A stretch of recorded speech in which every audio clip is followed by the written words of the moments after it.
네, 오늘은 12주차 그려진 것에 대한 얘기를 할 겁니다. 그 과제가 있죠, 우리. 2024년 11월 내가 사는 땡땡시에서 라는 문장에 대해서 드로잉으로 답하고 마지막 주에 발표하는 시간이 있잖아요. 그런데 11월로 갔다가 딱 정해놓으면은 이미 좀 시간이 지나 있기도 하고 좀 그때 특별한 이벤트가 없으셨을 분들도 계실 것 같고 이래서 제가 약간 바꿨습니다. 11월 또는 12월 뭐 정하시면 됩니다. 자, 이제 다시 한번 지난 강의 내용 한번 리마인드 하겠습니다. 지난주까지 우리는 그 과제 있죠. 2024년 11월 또는 12월 바꿨으니까요. 내가 사는 땡땡시에서 라고 하는 문장에 대해 드로잉으로 답하기 위해서 첫 번째로는 나에 대한 얘기를 했죠. 작가가 누구인지에 따라서 작업이 어떤 식으로 전개 방향이 바뀔 수 있는지 이런 걸 얘기했었죠. 그리고 두 번째 시간에는 공간에 대해서 얘기를 했습니다. 지난 강의죠. 그 계엄, 비상계엄 있기 전에 했었던 그 마지막 강의에서 저희 공간 얘기를 했습니다. 그리고 2주가 지났네요. 2주 동안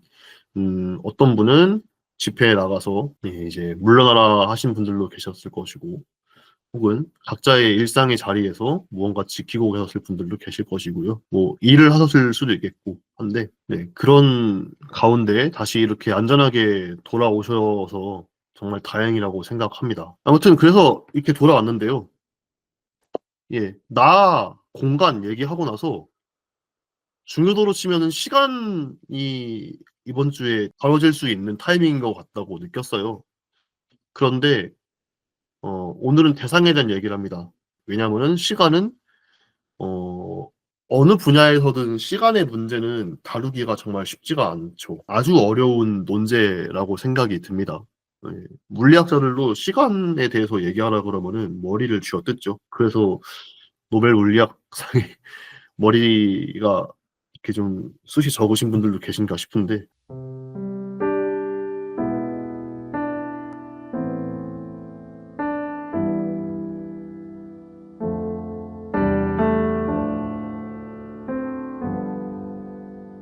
죄송해요. 좀 썩은 드립이죠. 네. 뭐 철학에서도 시간에 대한 얘기를 하면은 뭐 아직도 아리스토텔레스 뭐 칸트 헤겔 이런 때 있던 사람들의 논의에서 유의미하게 시프트를 하는 사람이 몇 없다고 알고 있어요. 물론 아리스토텔레스 때의 시간 개념하고는 완전히 좀 다른 어떤 게 있다고 알고 있는데 좀 큰 틀에서 보면은 아주 옛날에 이루어진 시간에 대한 논의하고 지금에 이루어지고 있는 시간에 대한 논의하고 뭐 완전히 다른 얘기를 하고 있지는 못하고 있고 그리고 오히려 뭔가 시간을 얘기할 때 우리가 괄호 쳐놓는 전제 같은 게 뭐냐 약간 이런 걸 얘기하는 사람도 많이 있고 뭐 선형적 시간이니 비선형적 시간이니 뭐 혹은 SF에서 말하는 뭐 타임슬립이니 뭐니 약간 이런 것들이 있죠. 굉장히 좀 시간이라고 하는 게 우리에게 아주 복잡한 질문들을 던지고 있기 때문에 그렇게 다양한 얘기들이 나온다고 생각이 들어요. 미술에서도 마찬가지일 것 같습니다. 미술에서도 시간에 대한 얘기는 사실 좀 쉽지가 않습니다. 그래서 어 다른 건 뭐 쉽냐마는 뭐 시간보단 낫다고 생각이 들어요. 저는 시간만큼 시간만큼 크고 어려운 주제가 또 있나 싶어요. 저는 그래서 저는 오늘 대상에 대한 얘기로 예, 강의 계획서에서 안내한 대로 대상에 대한 얘기를 해보려고 합니다.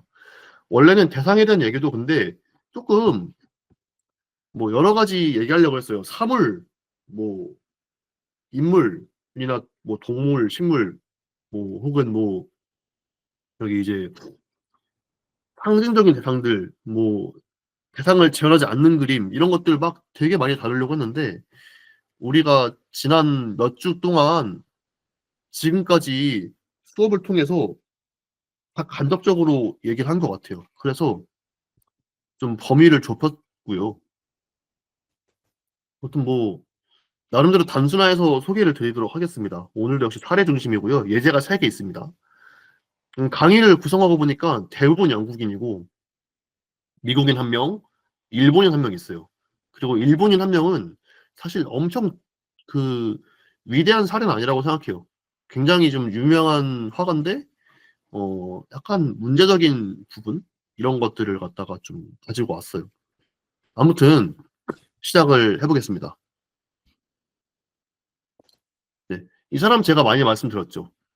루시안 프로이드라고 하는 작가인데 보이는 그대로를 그리지 않는다고 스스로 얘기를 했어요. 그런데 그러니까 뭐 받아들이는 바가 있는 거죠. 심리적인 거라든지 여러 가지. 그런데 누구보다도 신중하게 모델을 관찰하고 대화하면서 그 눈에 보이는 바를 성실하게 묘사하는 것 같은 작가가 있습니다. 예, 그게 루시안 프로이드인데요. 이 사람의 인물화를 보면은 이렇게 그려져요. 이 사람 여기 보이시죠? 밑색도 안 까는 거. 스케치를 대충 해놓고 그냥 뭐 예를 들어서 눈이다 하면은 눈 쪽부터 이렇게 그냥 디테일하게 그리고 이렇게 옆으로 퍼져나가고 약간 이런 식으로 그린대요. 저한테 이 작가를 소개시켜준 그러니까 이 작가의 존재를 알려준 선생님이 그렇게 얘기해줬어요. 이 사람은 전체적으로 그리지 않는다. 다 묘사하면서 꼼꼼히 이렇게 그리는 겁니다. 그리고 이게 그, 이 초상의 얼굴 주인은 프랜시스 베이컨이에요. 그, 누군지 아실 것도 같은데.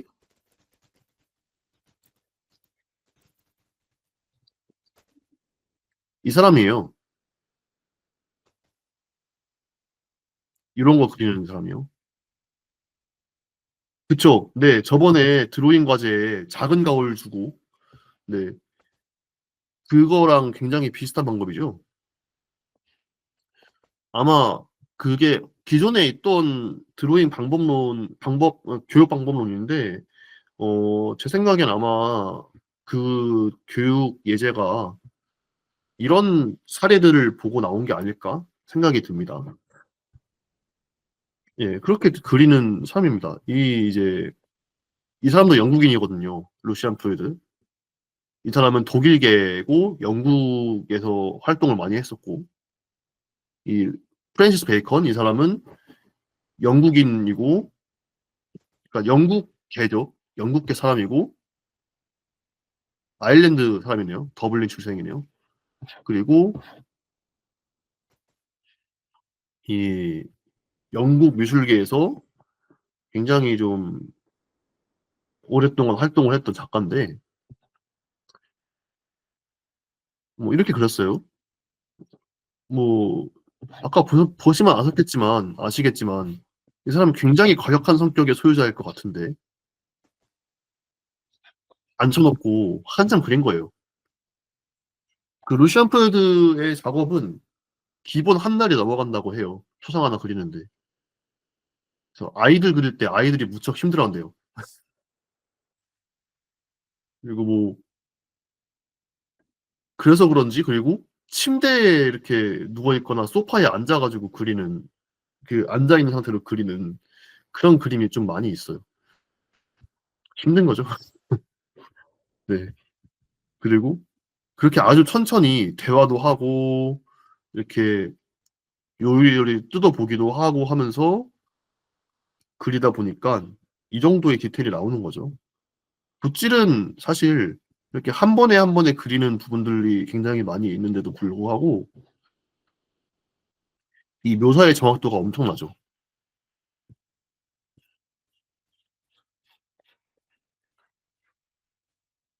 표현주의의 영향을 받았다고 얘기를 하고 그리고 초현실주의 작가였어요. 초기에는 초현실주의를 시도했었어요. 그런데 지금 이제 뭐 대표작으로 언급되는 이 작업들은 이런 작업들인 거죠. 눈으로 관찰해가지고 이 정도 그래요. 자, 이 사람 리 바월이라고 하는 그 행위 예술가고요. 그리고 이 가운데 있는 얼굴은 그냥 큰 얼굴인가 뭐 그래요. 제목이.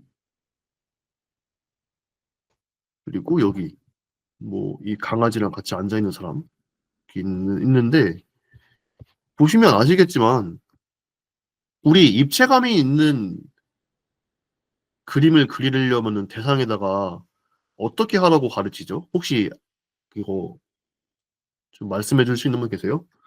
우리 막 예를 들어서 고등학교 뭐 내 입시 미술을 하거나 아니면은 뭐 중고등학교 미술 시간에 석고상 같은 걸 그리거나 아니면은 뭐 대학에서 유화를 그리고 뭐 어쩌고 할 때 사실적인 그림을 그리려면은 어떤 작업을 하는지. 먼저 그 크기부터 네. 약간 전체 실루엣부터 약간 이렇게 직선, 직선, 직선 이렇게 깎아 가지고 네. 네 그래서 그것부터 그리라고 시켰던 것 같아요. 제가 그걸 안 해서 혼났고. 예. 그것도 역시 이 루시안 프로이드의 작업에서 좀 특징적인 부분인데 뭐 비례가 쪼끔씩 이렇게 나갈 때가 있어요. 근데 그것 말고도 뭐 칠할 때 물감을 칠할 때 어떻게 가르치죠? 혹시. 음 "어둠부터 네. 약간 그림자부터 그려라." 네 약간 맞아요. 그림자를 먼저 검은색을 깐 다음에 그다음에 뭐 위에 색을 올리고 이런 식으로 배웠던 것 같아요. 그쵸. 그쵸, 그쵸. 바로 그겁니다. 어 영암법에 의해서 그리기 위해서 어두운 부분을 그러니까 빛을 통일시키죠. 그 그림자부터 그리라는 얘기는 빛을 통일시키는 거죠. 통일시켜서 한쪽에서 오는 빛에 따라서 만들어지는 그 빛의 그 빛과 어둠의 그 단계들 이런 것들을 어두운 부분 먼저 깔고 그다음 밝은 거 하고 그 중간 부분 묘사하고 이렇게 하면서 그리도록 하는데 자 이 그림에서 어떤 통일된 방향의 빛이 감지되는지 좀 보시겠어요? 저는 안 보이거든요. 물론 이 그림 같은 경우에는 제일 오른쪽 그림 같은 경우에는 빛이 보여요. 이 화면도 검맣게 만들어 놨고 어느 정도 여기 그림자도 있고 이쪽이 어두워지고 그런 게 보이는데 그런데 대부분의 그림 근데 이 그림에서도 심지어 보통 그런 그림에서 얼굴 이렇게 안 그리거든요. 아마 햇빛 같은 걸 받았지 않았을까 싶은데 네 사진 조명이 떠오르시죠. 네 다각도에서 여러 군데에서 산란되는 빛들을 그런 것들을 수용한 거죠. 그냥 진짜 눈에 보이는 근육의 어떤 형태에 따라서 만들어지는 어떤 볼륨과 피부 색과 이런 거를 그냥 관찰을 열심히 해서 그린 거죠. 분명히 이건 그래도 통일되어 있지만 자 이런 거 말씀하신 대로 사진 조명처럼 어디서 빛이 왔는지 앞에서 오긴 했겠죠. 여기 양쪽에 옆 통수가 어둡고 앞에가 좀 밝으니까. 근데 여기서도 뭐 어디서 빛이 왔는지를 명확히 찝으라고 하기에는 좀 무리가 있습니다. 이런 것도 마찬가지고요. 이 그림 맨 오른쪽 이 그림 빼놓고는 대비도 적고 대비도 적고 어 고유색을 보고 그렸다는 느낌이 많이 들고 빛이 여기저기서 오는 느낌이 들죠. 네. 그런 특징이 있습니다. 이 말은 정말 그냥 눈에 보이는 그대로 그렸다는 얘기예요 사실은. 그 얘기죠. 이런 사람이 드로잉은 또 어떻게 하느냐. 애칭 판화를 하는 게 있는데 이렇게 그려요. 역시 사실감 측면에서는 어디 흠잡을 데가 사실 없어요, 이 그림들. 그런데 마찬가지로 빛이 어떻게 오냐 보면은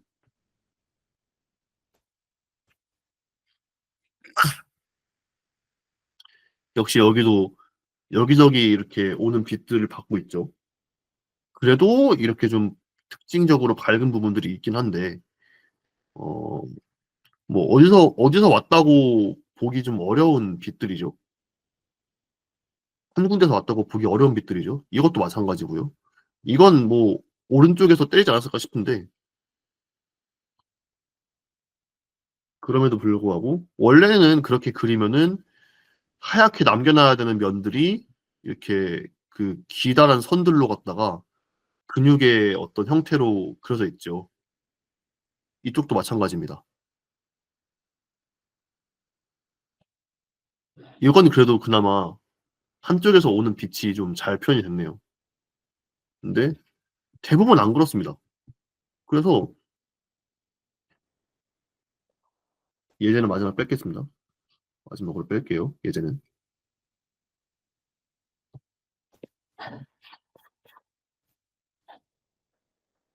이 사람이 좀 전반적으로 이렇게 공간까지 포함해가지고 그림을 그리면 이렇게 그려요.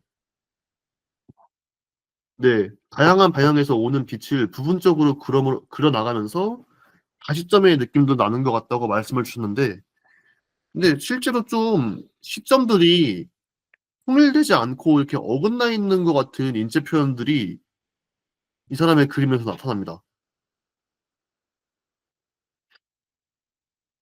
예를 들면 뭐 이런 거. 전 여기 이 가운데 그림 시점이 좀 이게 맞나 싶거든요. 이렇게 안 나올 것 같거든요. 눈으로 봤을 때. 물론 아래로 내려다 보면은 나올 수는 있는 시점인데 약간 좀 그 푸시나 이런 걸로 보면은 애매한 부분이 있다고 생각이 들거든요. 이런 것들에서도 그렇고 빛도 좀 그렇죠. 아주 다람원에서 오니까 그런 측면이 있다고 생각이 들어요. 말씀하신 거 굉장히 좀 생각해 볼 만한 지점인 것 같은데 자 보시면은 눈으로 관찰을 해가지고 거의 고유색을 그렸다고 봐야 돼요. 이런 그림들은 여기 있는 이 사람들의 얼굴도 그렇고 전 이 사람이 그린 손이 늘 아주 흥미로운데요. 진짜 그냥 어디 뭔가 핏줄 있고 늘어지고 약간 살 늘어지고 약간 이런 손들 굉장히 잘 그려냅니다.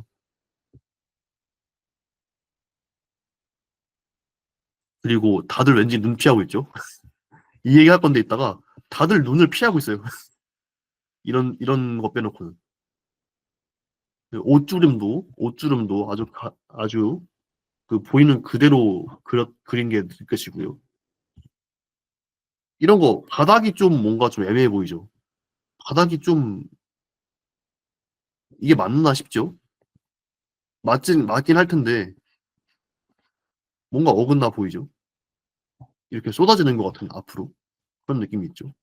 이쪽은 맞는데 이 이쪽 마루는 맞는데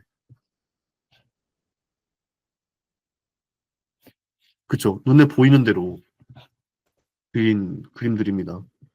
그래서 이런 벽재도 그렇고 막 보이죠. 그런 게. 네. 눈에 보이는 대로 그리는데 그게 이제 인간의 시시각하고 사실은 일점 투시하고는 다르기 때문에 바탕에 옮겨가면서 생기는 어떤 왜곡들, 예, 수현님 말씀하신 대로 그런 것들이 좀 있는 거죠. 오른쪽 그림도 상이하지 않은 것 같아요. 거의 비슷한 것 같아요. 어, 멍멍이도 많이 그렸고요. 이 화가의 개 그림만 놓고 전시를 만들어도 좀 재밌지 않을까 하는 생각을 가끔 하는데 그 책은 그런 거 많잖아요. 뭐 시인과 개, 뭐 예술가와 개, 뭐 시인과 고양이, 고양이 시집 이런 거 많잖아요. 아무튼 예, 멍멍이 그러는데 멍멍이 그린 것도 약간 좀 뭐랄까요? 멍멍이의 껍질이랄까요? 혹은 근육이랄까요? 이런 걸 그렸다는 느낌이 전 드는 것 같습니다. 그 부드러운 털이나 약간 이런 걸 그린 게 아니고 근육을 그린 게 아닐까. 뭐 그런 생각이 드네요. 네, 산멍멍이가 아닌 것 같은 느낌이 든다고 하셨는데 약간 동의해요. 이 사람이 그리는 것들이 대부분 그렇게 약간 정서적으로 약간 굉장히 좀 살아있는 생동감이 있는 정서는 아닌 것 같다는 느낌이 좀 있습니다.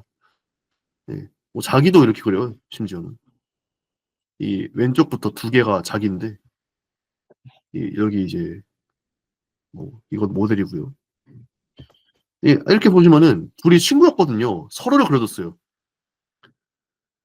프랜시스 베이컨을 아까 보여드린 대로 굉장히 세밀하게 그린 루시안 프로이드와 피곤해 보인다고 하셨는데 정확한 것 같습니다. 이 사람 그림 보면은 다들 피곤한 것 같아요. 그럴 수밖에 없는 것 같아요. 모델을 그렇게 오랫동안 채워놓으니까 피곤하죠. 그죠? 네. 어쨌든, 이렇게, 루시안 프로이드가 프랜시스 베이컨을 그릴 때 굉장히 세밀하게 묘사해가지고 그렸는데, 이쪽, 루시안 프로이드를 그릴 때는, 뭐, 프랜시스 베이컨 아주 악명 높은데, 사람을 꼭 고기 덩어리처럼 그린다고 얘기를 하죠. 그리고 사진을 찍어서 그 사진을 이렇게 굉장히 난폭하게 이렇게 움직이고 있는 사진을 찍어서 그걸 굉장히 난폭하게 해체해가지고 이렇게 피카소처럼 이렇게 여러 각도에서 보이는 얼굴을 조합한다든지 약간 이런 식으로 피카소랑은 다르지만요. 좀 마치 그런 입체파의 작가들이 하는 것처럼 여러 각도에서 보이는 얼굴들을 조합을 해가지고 이렇게 그려내는데 붓질도 그렇고 그렇죠. 네. 네, 프란시스 베이컨이 그 철학자 맞나요? 그 학자도 있는데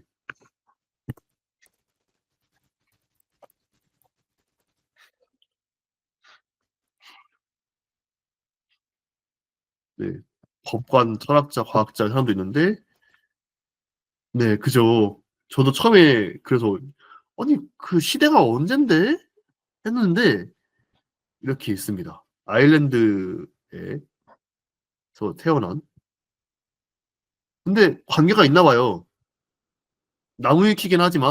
나무위키긴 하지만 16세기 철학자 프란시스 베이컨의 배다른 형인 니콜러스 베이컨의 후손이다 라고 하네요. 그러면은 혈통이 나고 해서 좀 이름을 같이 지어왔나 봐요. 근데 이렇게 보시면은 자 왼쪽 오른쪽 네 후상인데 굉장히 다르죠. 여담입니다.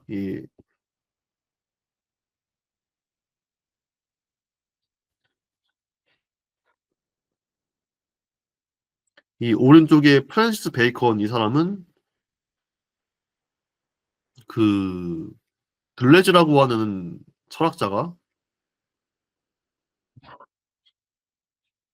감각의 논리라고 하는 책에서 이 사람의 그림을 놓고 어, 뭔가 굉장히 많은 걸 논의합니다. 질들레즈 프란시스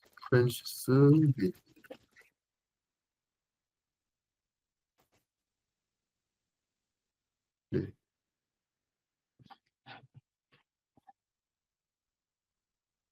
그래서 그래서 프랑스 철학 좋아하시는 분들이 베이컨을 꼭 한번 언급을 합니다. 문학하시는 분들도 이 사람 그림은 꼭 한번 은근슬쩍 언급을 해요.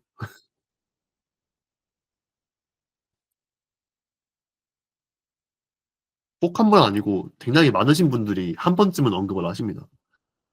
뭐 그렇고 다시 프로이드로 돌아오면은 자 눈으로 관찰해서 식물도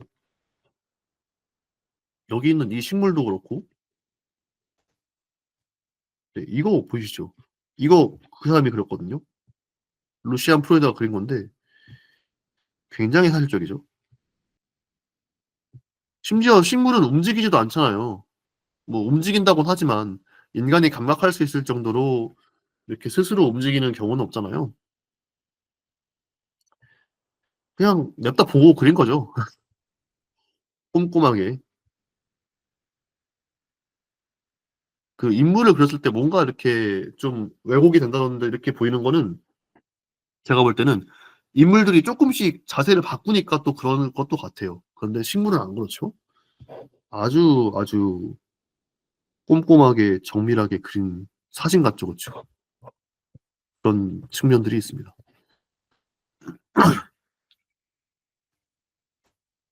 근데 이 사람이 아까 잠깐 언급드렸는데 모델하고 눈을 도통 마주치는 걸 많이 못 본 것 같아요. 얼굴만 그릴 때도 왠지 눈을 깔고 있어요. 모델들이. 그리고 이렇게 전신을 그렸을 때도 꼭 뭔가 책을 읽고 있거나 어디 앉거나 누워가지고 뭔가 시선을 안 봐주시고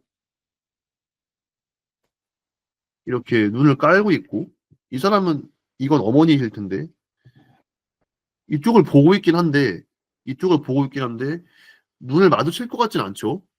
화가가 그린 각도가 있잖아요. 제가 볼 때는 화가하고 눈을 마주치는 건 아닌 것 같습니다. 이쪽을 보고 있긴 하지만요. 그림을 보는 사람은 저 그림하고 눈을 마주칠 수 있겠죠. 여기도 자고 있죠. 자고 있는 걸 거예요, 아마. 어쨌든 뭐 눈을 안 마주치고 있죠. 소파에 누워서. 그리고 오른쪽에 이 그림. 이 모델은 그냥 공허하게 누워 있고 뒤에서 보고 있죠. 전 이 시선이 어떻게 느껴졌냐면요. 루시안 프로이트도 프로이트 손자거든요. 그 정신분석학자 프로이트 손자거든요. 프로이트가 정신분석 그 치료할 때 내담자하고 눈을 안 마주쳤대요. 소파나 뭐 그런데 이렇게 내담자를 눕혀놓고 혹은 앉혀놓고 그 뒤쪽에서 뒤나 옆에서 이렇게 모델을 마주보지 않고 그 이렇게 대화를 하는 거죠. 대화라고 할까요? 상담을 할까요? 뭐 아무튼 이렇게 이 사람이 말하는 걸 듣는 거죠. 그런 어떤 관계가 떠오르더라고요. 그 이런 걸 보면요. 그리고 이런 눈을 마주치지 않는 프로이드와는 다르게 이렇게 꼭 앨리스 닐, 제가 다음 다룰 게 앨리스 닐이라고 하는 작가입니다. 앨리스 닐이라고 하는 이 사람의 그림에서는 물론 이 사람도 눈 깔고 있는 그림이 있어요. 물론 이 사람도 옆에서 이렇게 보고 그린 그림도 있고요. 눈을 안 마주친 것들이 있긴 한데 대부분 어쨌든 화가가 느껴져요. 그 모델의 행동이나 눈빛을 통해서 혹은 그 시선의 각도를 통해 가지고 모델이 모델이 이 화가를 인식하고 있는 게 느껴져요. 이런 거랑 다르죠. 이거는 꼭 몰래 그린 것처럼 몰래 그리진 않았어요. 바로 앞에서 그렸지만 바로 앞에서 그렸어요. 몰래 그리진 않았어요. 그렇지만 왠지 여기서는 화가가 좀 빠져 있는 것 같죠. 네, 벽처럼 느껴진다고 하셨는데 맞는 것 같아요. 좀 뭔가 이렇게 거리가 있죠. 여기는 좀 친구들인가? 친구들 앉혀놓고 그렸나 싶을 정도로 이렇게 다들 이렇게 보고 그렸죠. 이제 허심탄회하게 보이기도 하고 어떤 뭐 요런 미소를 포착하기도 하고 다 정면을 보고 있죠, 대부분. 자, 이 사람은 앨리스 닐인데요. 아주 나이가 많은 할머니 작가였습니다. 어, 지금은 살아 계실까요? 앨리스 닐. 아이고, 죄송합니다. 앨리스 닐. 80년대에 돌아가셨네요.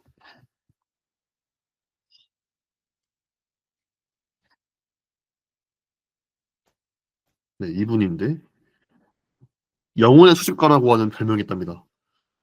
네, 앞을 보고 있죠. 그리고 이 집사님은 화가를 보면서 보란 듯이 고양이 자랑하고 있죠.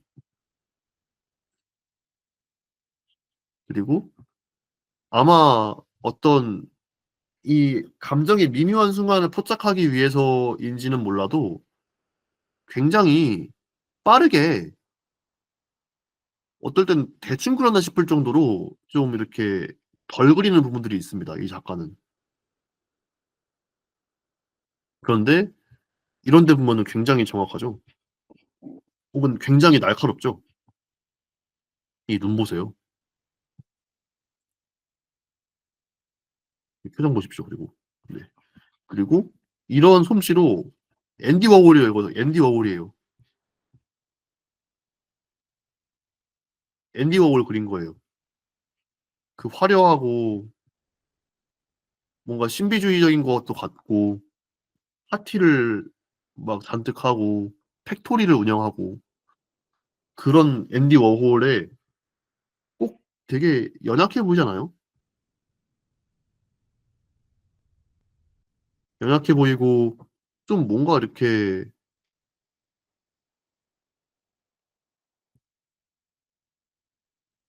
그러면서도 되게 화가랑 가까운 친숙한 어떤 인물로도 보이고 어 뭐랄까요? 할머니 같기도 하고요.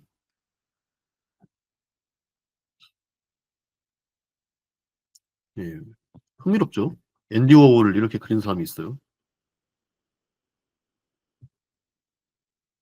네. 차가운 맨살을 담는 느낌. 네. 그죠. 뭔가 이렇게 피부로 닿았다는 느낌이 좀 들죠, 그림들이. 굉장히 좀 정확한 표현인 것 같은데요. 수현님 말씀이.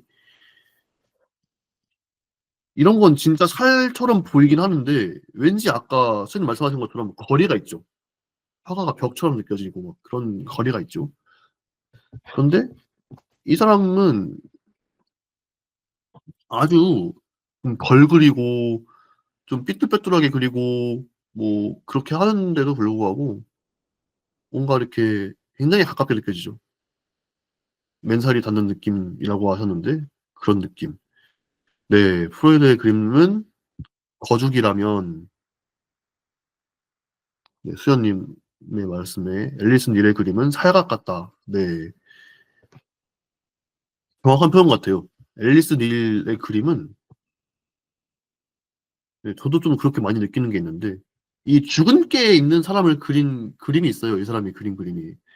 제가 그거 못 가져왔는데 그거 보면은 진짜 좀 그런 느낌이 많이 들어요. 그 피부 묘사 때문에 그런 게 아니고 그 거리감 때문에요. 거리감 때문에 그런 느낌이 들더라고요. 네, 그리고 이렇게 이 아이들은 왠지 힘들어하지 않았을 것 같죠? 아, 잠시만요. 불 좀 켜겠습니다.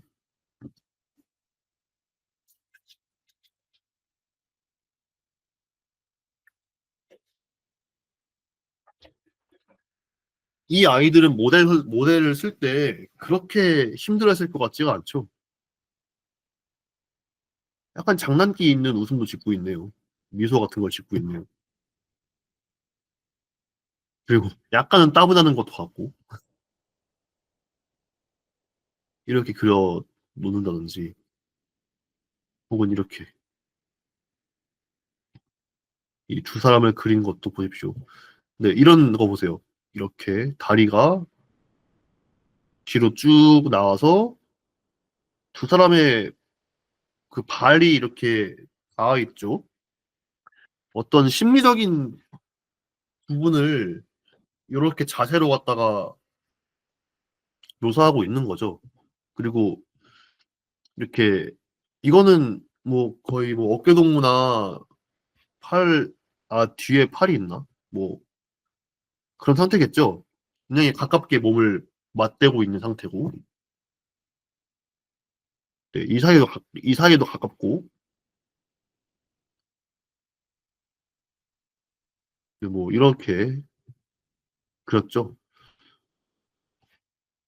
이런 미묘한 심리 상태 같은 거를 굉장히 잘 포착을 합니다, 이 사람은. 그러고 정면을 보고 있는 이 모델들. 좀 특별한 그림이라고 느껴요, 저는. 요즘에는 동시대 미술 그 작가들이 레퍼런스로 거의 언급하지 않는 작가님인데요. 저는 참 이 작가의 그림이 볼수록 좀 미묘한 부분이 있다고 느껴져요. 어떻게 이렇게 얼그렸는데 많은 정보가 들어가 있을까요? 게다가 태도까지 읽힐까요? 대단한 것 같아요. 네, 마찬가지로 이렇게 이 가운데에 있는 그림이 자화상입니다. 네, 이 그림이 자화상이에요. 네, 앤디 워홀하고 좀 닮게 그린 것 같아요. 죄송합니다. 자화상인데 이렇게 붓을 들고 안경을 끼고 뭔가 거울 같은 걸 봤겠죠? 그러면서 그림을 그리고 있는 모습입니다. 그리고 뭐 이쪽도 뭐 자세 같은 걸로 좀 추측할 수 있겠죠. 심리 상태를.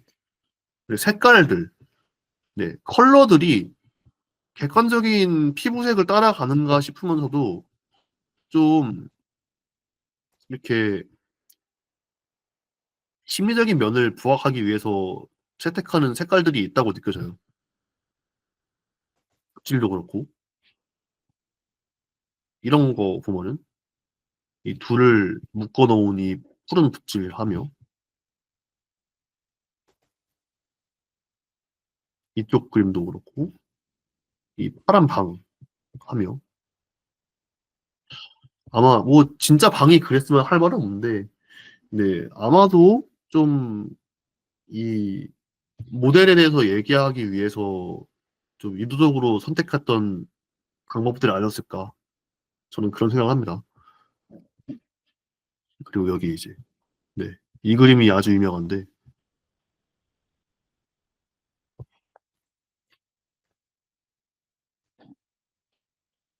그쵸 대상에 대한 애정이 느껴지죠.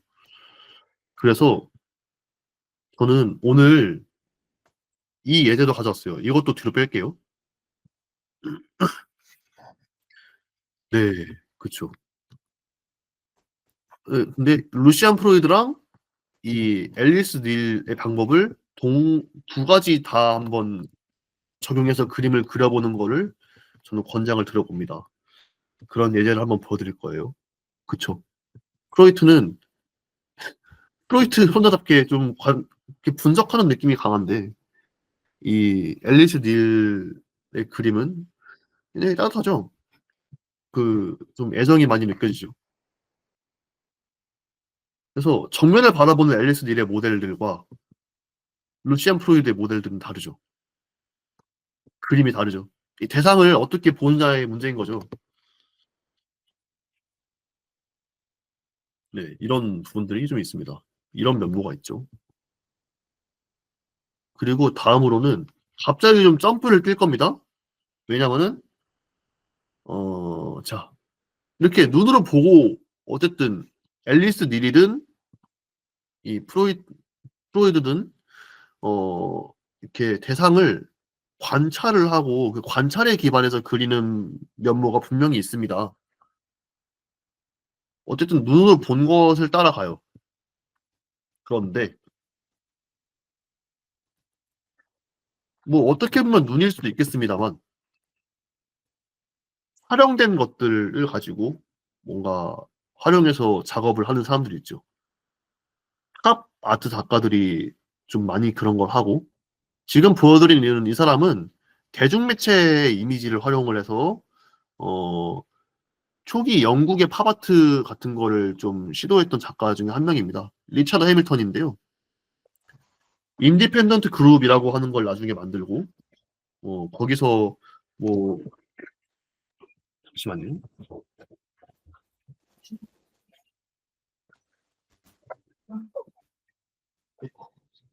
지금 그래서 뭐 대중매체 이미지를 활용한다든지 나중에 과학에 대한 것들을 작업에 적용한다든지 뭐 그런 예술을 하는 사람입니다.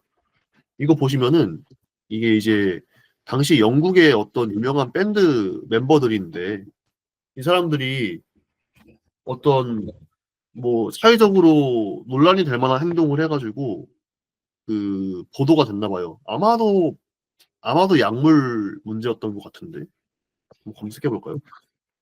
리차드 헤밀턴.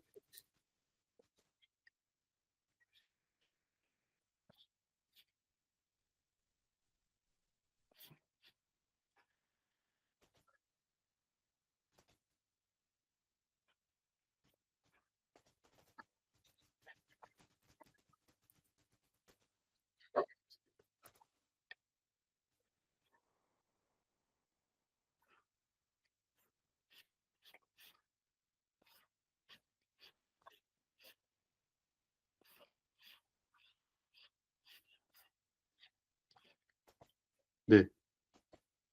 이 작업인데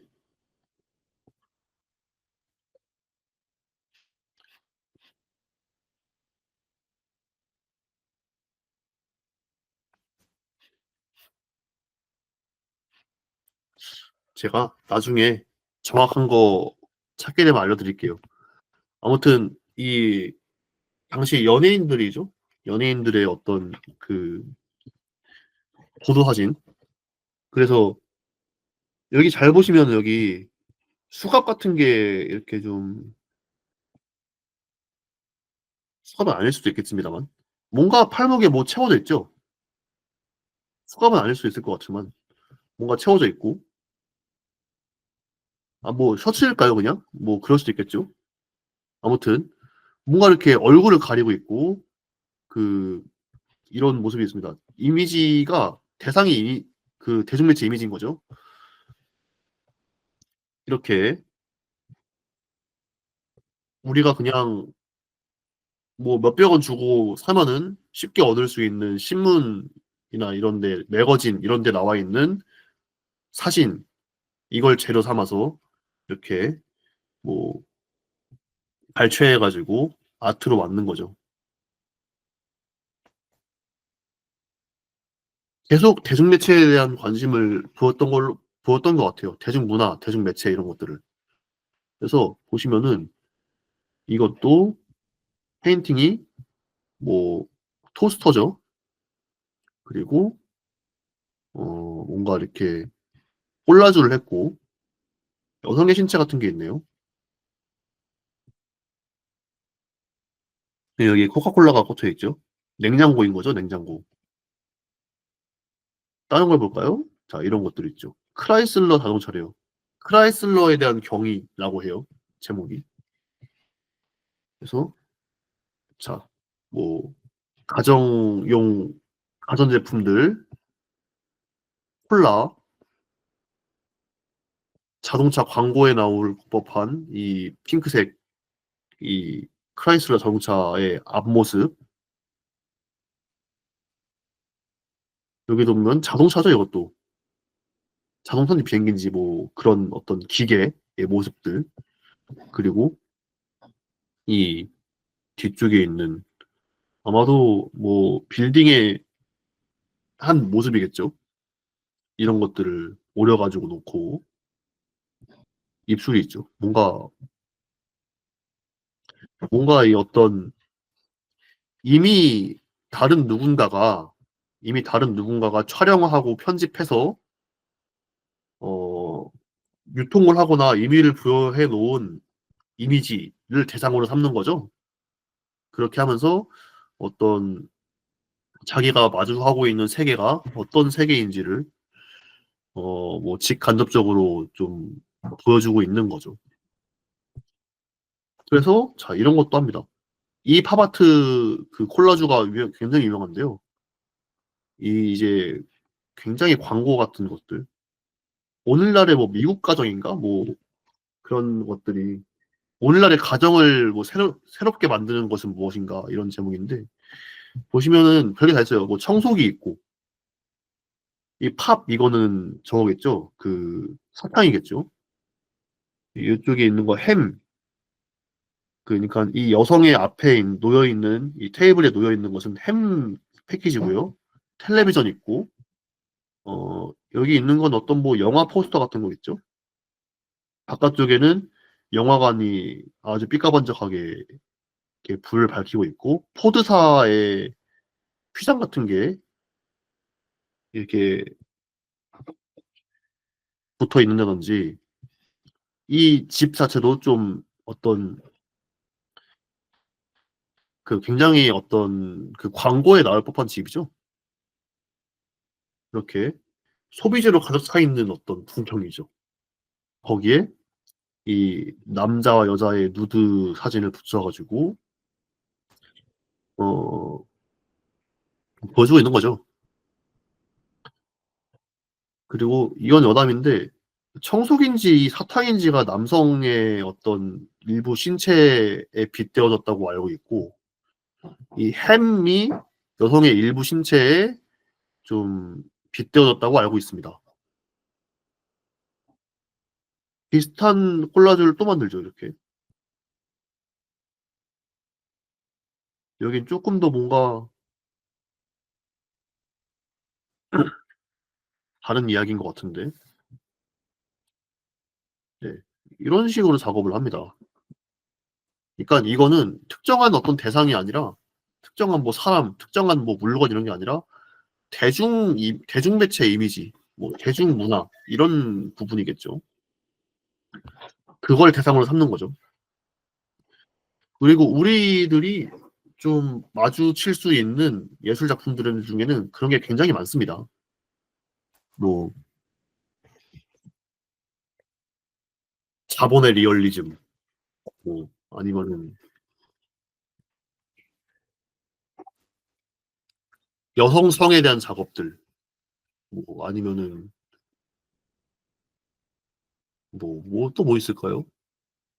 종교에 대한 작업들도 있죠. 뭐 여러 가지 있는데 그런 많은 것 가운데 대중매체에 대한 얘기를 하는 작가로 이해를 하시면 될 것 같습니다. 리처드 해밀턴의 대상들은 그래서 이렇게 여러 가지로 소비재를 통해서 이미지를 확인할 수 있는 것들이 많이 있는 거죠. 영화가 있어요. 이번에 영화 얘기를 좀 해보겠습니다. 이 영화 혹시 아시는 분 계세요? 있을지 좀 궁금한데요.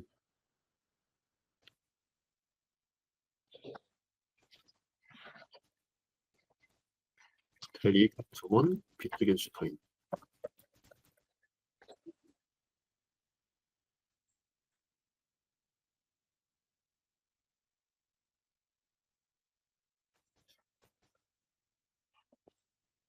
이 영화예요. 비트겐슈타인의 일생 같은 거를 나름대로 좀 이렇게 근데 누가 봐도 이게 장르적으로는 다큐 같진 않고 좀 뭔가 예술 영화 같은 느낌인 예술 영화란 말 굉장히 좀 이상하다고 생각하긴 하는데 그거밖에 좀 정확히 표현할 말이 없는 것 같아요. 이렇게 데릭 저먼이라고 하는 사람이 비트겐슈타인에 대해서 전기 영화를 찍은 거고 네, 여기 보시면은 네, 테리 이글턴이라고 하는 문학 비평가가 각본을 썼습니다. 각 공동 각본을 썼습니다.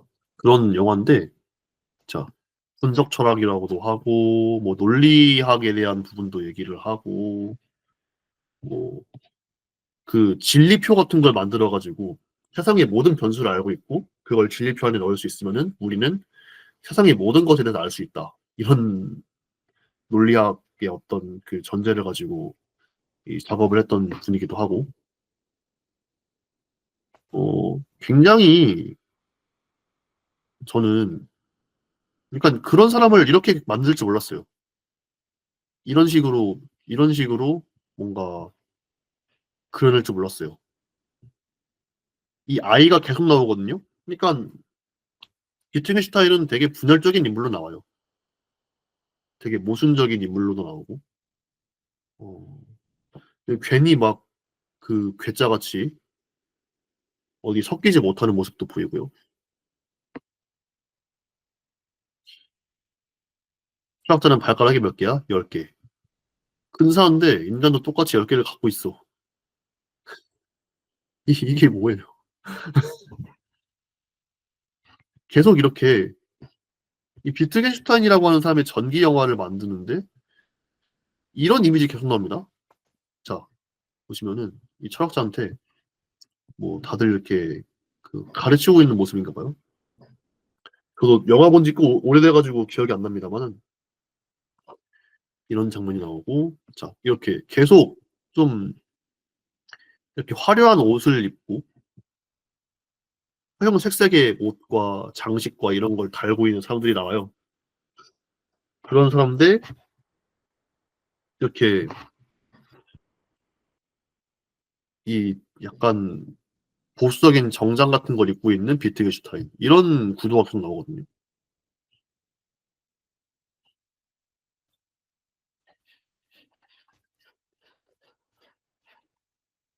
그리고 이 검은 바탕에 밝은 빛을 통해서 만들어지는 화면. 나중에도 언급할 건데 사실 전 이거 영화 계속 보면서 어떤 게 떠올랐냐면요. 바로크 회화의 화면이 떠올랐어요.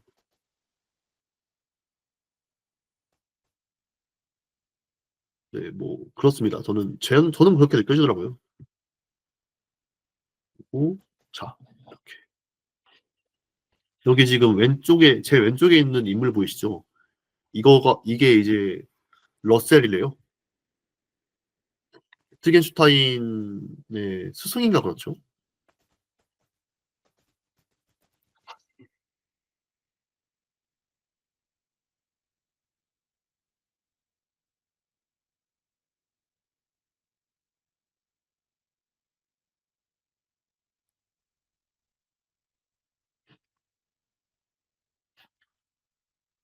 스승이라고 봐야 될지 스승인 걸로 알고 있긴 해요. 저는. 근데 아무튼 러셀이래요. 러셀도 계속 이렇게 뭔가 얼빠진 느낌으로 나옵니다. 그리고 이 화려한 옷을 입은 사람은 계속 나오고요. 이렇게 이 루트비히가 이제 그 비트겐슈타인의 이름이죠.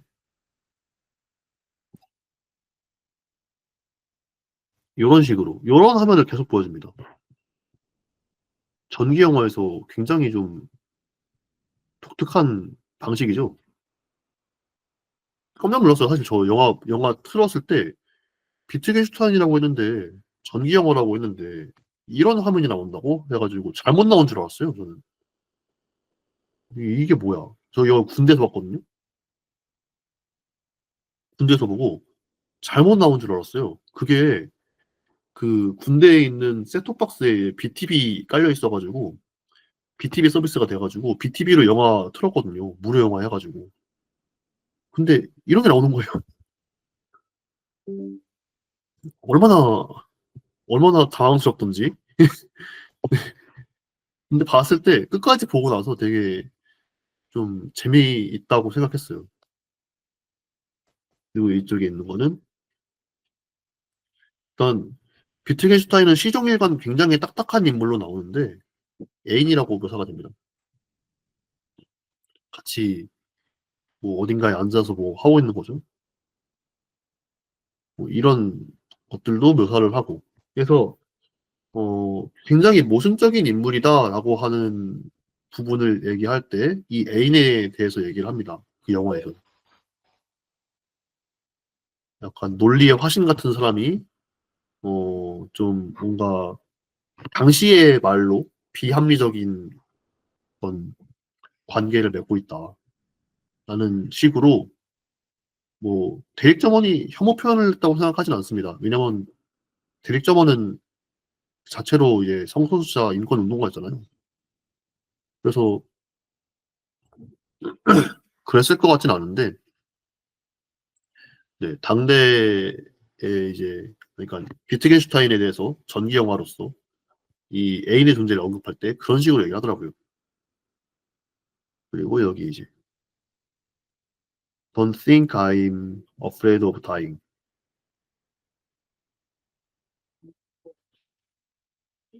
이렇다고 하네요. 뭐 죽음에 대한 얘기인 거죠. 그리고 여기 이렇게 꼭 아까 말씀드렸던 바로크 회화 같은 데서 나오는 네 맞아요. 그런 영화예요. 주님. 그런 영화고요. 그래서 저 군대에서 보고 그 제가 그때 1병이었거든요. 그러니까 아직 위에 선임이 5명이 있을 때였는데 그 다들 엎을 때 틀고 다들 들어와가지고 이게 뭐냐 하고 영화 보는데 이렇게 나오니까 뭐 이 땅을 보고 있냐 하면서 이제 리모컨을 뺐더라고요. 그래서 나중에 쉬는 날 있을 때 한 번 더 왔는데 네. 다행히 근데 뭔가 이렇게 그 안에서 문제가 될 만한 그런 종류의 이미지는 나오진 않았어요. 근데 아무튼 네. 비트겐슈타인을 이렇게 그린 영화는 어디에도 없지 않을까 싶은 거죠. 그리고 아까 말씀드린 바로크 회화 같은 이미지가 전 이런 데 있다고 생각이 드는데 하나의 어떤 밝은 빛이 있고 어둠 속에 쌓여 있는 공간에서 이렇게 드러나는 인물들이 있죠. 상대적인 명료성을 가지고 나타나는 인물들. 그러니까 어딘 좀 덜 보이고 이런데 이 빛에 의해서 상대적으로 이렇게 밝은 부분들이 나오면서 그 대비에 의해서 나타나는 어떤 그 형상이 있고 이런 것들이 전 좀 바로크 회화의 화면과 같다라고 생각이 들었는데 실제로 좀 그 옛 회화의 이미지 같은 거, 옛 조각의 옛날 미술의 이미지 같은 거를 계속 좀 이렇게 염두에 두고 있었나 봐요. 자기 사진이거든요, 이거. 뭔가 이 그거 같죠? 어떤 그 광배 같죠?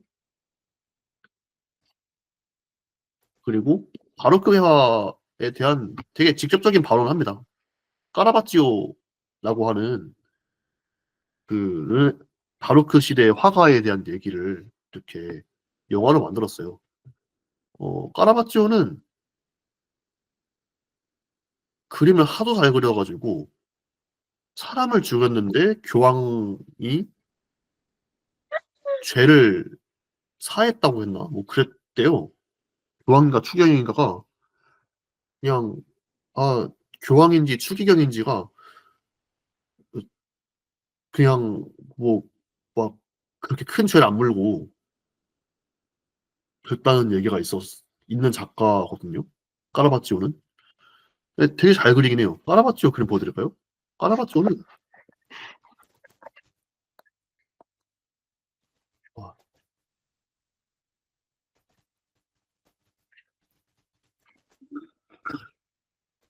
백박하게 생겼죠?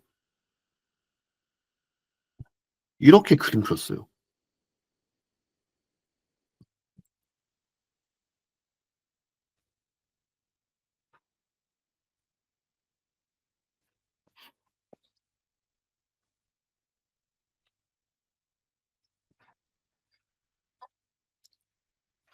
이 대비 효과와 어떤 극적인 화면과 이런 거를 굉장히 잘 구성하죠.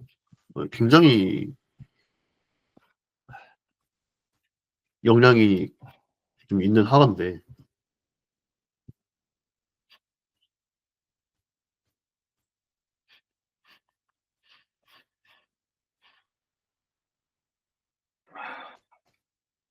잠시만요. 아까 이런 그림을 그렸던 까라바지오가 있죠. 이 까라바지오의 작업들을 방문하면서 까라바지오의 정체성에 대해서 좀 어떤 굉장히 급진적인 그 주장을 합니다. 그런 영화인데 보면은 계속 연출이 그 까라바치오의 회화 같은 데서 보이는 그 인물을 증명시키기도 하고 빛도 그렇고 좀 색깔도 그렇고 아까 본 그림들 같죠? 이렇게 뭔가 필터가 껴있는 것 같은 그림들. 그리고 여기 지금 이 까라바치오가 목에 칼을 대고 있는데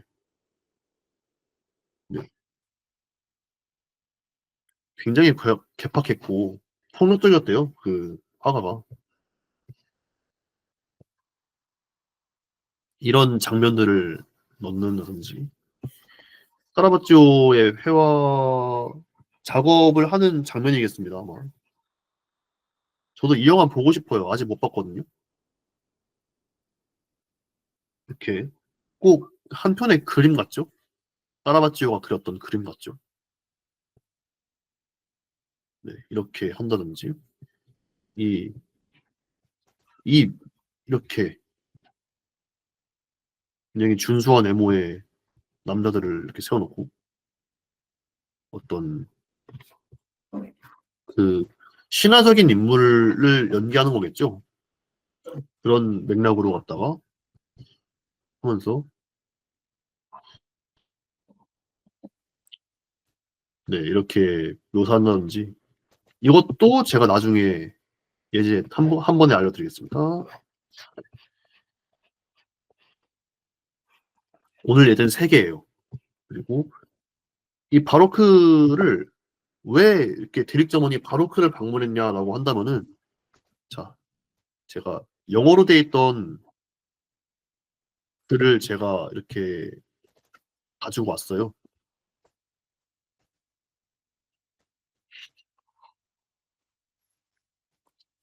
제가 채팅창에 링크를 올립니다. 네, 이 내용이거든요.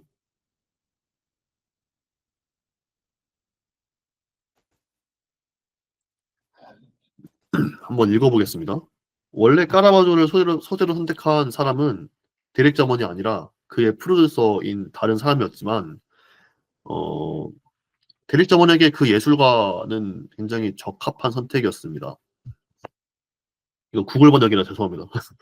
네, 92년 회고록 At Your Own Risk의 그 점원은 퀴어 역사 프로젝트가 항상 택했던 매우 개인적인 길을 설명을 합니다. 어, 개인적인이라면 개별적인 뭐 그런 거 있죠. 뭐 특정한 어떤 방식이겠죠. 60년대 초 런던 킹스 칼리지에 재학 중이던 시절에 대해서 이렇게 말하는데 역사의 숨은 뜻을 읽기 시작했습니다. 제 존재를 입증해주는 앤세스터를 찾는 사냥이 시작되었습니다. 카라바조는 대립점원이 경력 전반에 걸쳐서 탐구하고 활용했던 유럽의 이 시기, 바로 그 시기겠죠. 의 어떤 그 퀴어 선두들 중에서 한 명에 불과합니다. 서구 문명은 퀴어였을까요? 르네상스는 분명 퀴어였습니다.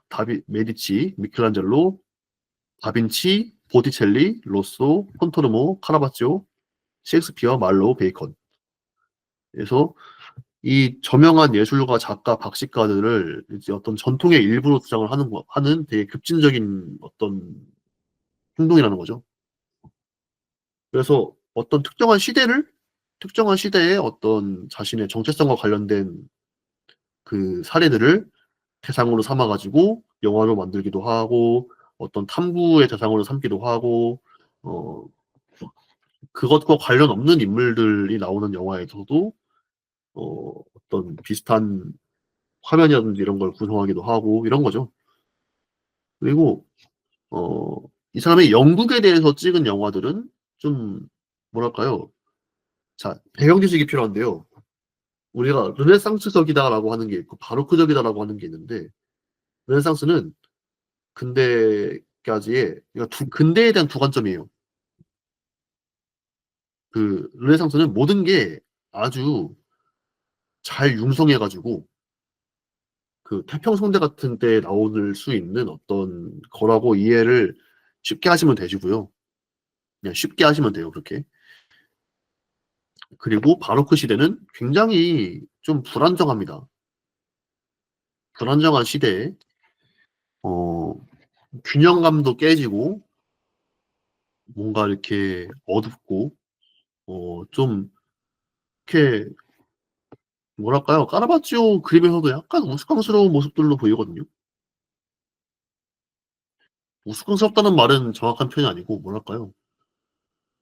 바로크 시대 아무튼 뭐 그런 좀 달라요. 이렇게 이쪽은 페어에서부터 시작하는 어떤 바로크는 뭐 페어 뭐 혹은 어떤 뭐 불안정한 상황 약간 이런 정서 같은 게 있고 르네상스는 좀 어쨌든 이렇게 잘 융성한 어떤 유산 위에서 세워져 있는 단단한 그 결과물 같은 이미지가 있는데 그거를 가지고 영국에 대해서는 르네상스적인 어떤 시대 영국의 어떤 한 과거를 굉장히 풍자적으로 다뤘다고 얘기를 하고 또 한편으로는 바로크적인 어떤 것을 다루는 거죠. 그렇게 하면서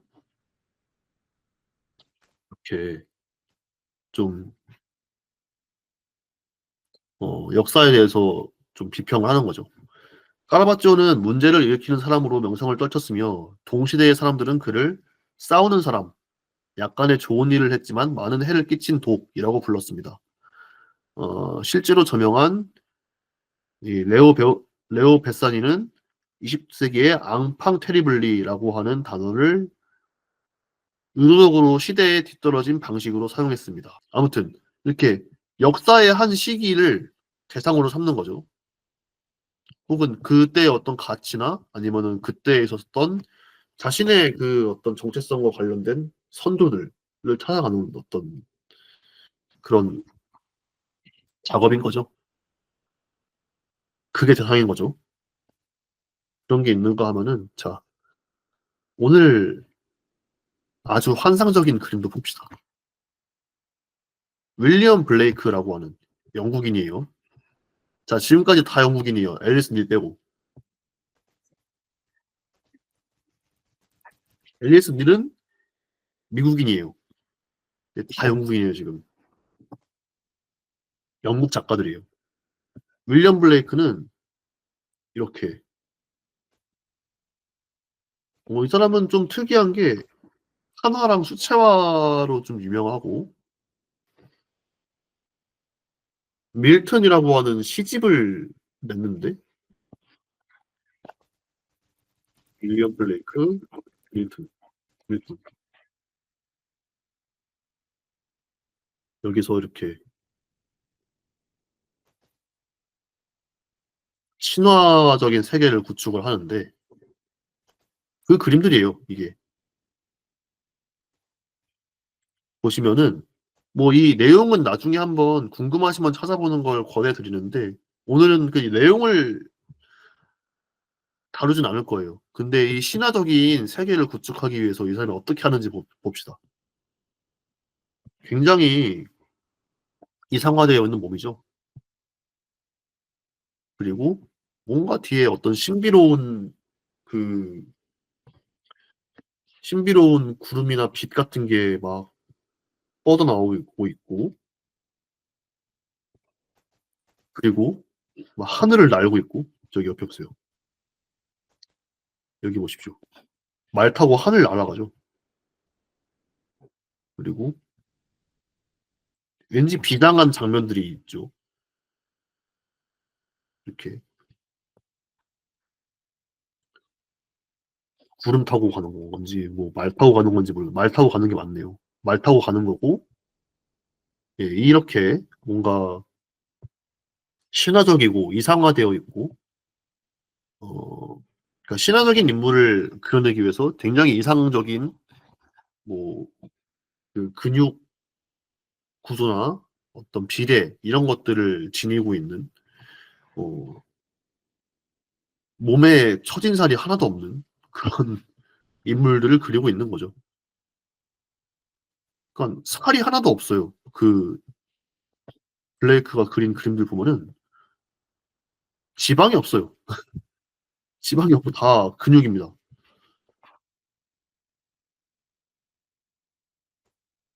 여기도 그렇죠. 굉장히 이상화되어 있고 그리고 또 이런 게 있어요. 그 굉장히 상징과 장식을 잘 씁니다. 장식이라는 게 나쁜 게 아니에요. 꼭 그곳에 들어가 있어야 되는 어떤 데코럼이라는 게 있습니다. 그 데코럼 같은 거를 좀 만들려고 했나? 라는 생각이 좀 들더라고요. 근데 이제 데코럼이라고 하는 말은 일단 그 저희 녹화 강의에는 안 들어갈 거고 장식이라고 하겠습니다. 다소 상식적이에요. 다소 상식적이고 상징이 굉장히 많이 있어요. 그래서 하나하나 다 이야기가 있습니다. 여기 밑에도 보면 심지어 여기 조그만 것들 있죠? 여기도 지금 이야기가 있는 거예요, 지금. 밭갈고 있고, 뭐, 이런 세계가 있죠. 그리고 여기 큰 천사가 있고, 나팔 불고, 이렇게 나타나는, 뭐, 천사 같은 이미지이네요. 혹은 신, 불에 쌓여있는 이 신의 모습이 나타나고 있고, 거기에 주변에 뭔가 경배하고, 뭔가 이렇게 하고 있는 과일 같은 거 이렇게 차리고 이렇게 있는 사람들이 있고 이런 장면들. 네. 이런 걸 굉장히 많이 그려냅니다. 그래서 옆에도 마찬가지예요. 이 이거는 굉장히 이분법적인 구도죠. 뭐 이렇게 기도하고 있는 천사 같고 경배하고 있는 천사인 것 같고 그리고 이제 이쪽은 떨어지고 있죠. 떨어지고 있는 어떤 게 있고 가운데에 있는 전지전능한 인물, 이 신성한 인물, 그리고 그 뒤에 있는 뭔지 모를 어떤 뭉게뭉게 이펙트가 있고 이 성당 같은데 뭔가 이렇게 팔을 뻗고 있죠. 이쪽으로 향하라는 것 같아요.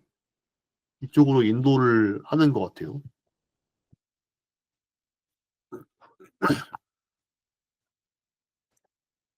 또는 이렇게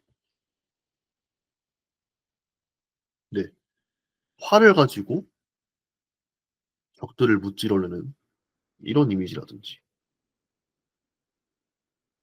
심지어는 이 이렇게 무찔러지는 이 사람들의 입장, 이 위쪽에 있는 뭐 신적인 인물들이나 천사나 이런 사람들의 입장에서는 좀 혐오스러운 대상들이죠. 그들도 몸에 살점이 없어요. 살집이 없어요. 다 근육, 다 근육 인간들이에요. 대신에 좀 이렇게 일그러진 모습들은 보이죠. 얼굴 같은 게.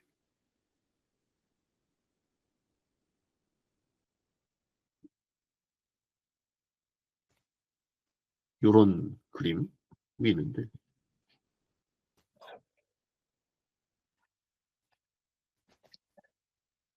마찬가지로 여기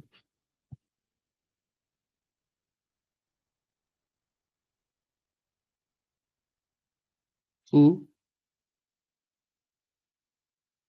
뭐 못 읽겠네요. 죄송합니다. 이게 제가 지금 읽고 있는 책에 도판으로 나오는데 그 제가 무슨 책을 읽고 있냐면요. 지금 그림은 무엇을 원하는 요 책을 지금 읽고 있거든요. 옛날에 읽었던 책인데 다시 읽고 있어요. 근데 거기에 이게 나오더라고요. 그 파트가 뭐냐면은 혐오스러운 대상들입니다. 거기 뒤편에 나오는 도판이라서 제가 이거를 보고 약간 혐오스러운 대상들이라는 말을 떠올렸었는데 우연찮게 또 이게 혐오스러운 대상들이라고 하는 그 키워드로 갖다가 소개되는 도판이더라고요. 뭐 그렇습니다. 아무튼 뭐 예, 이런 그림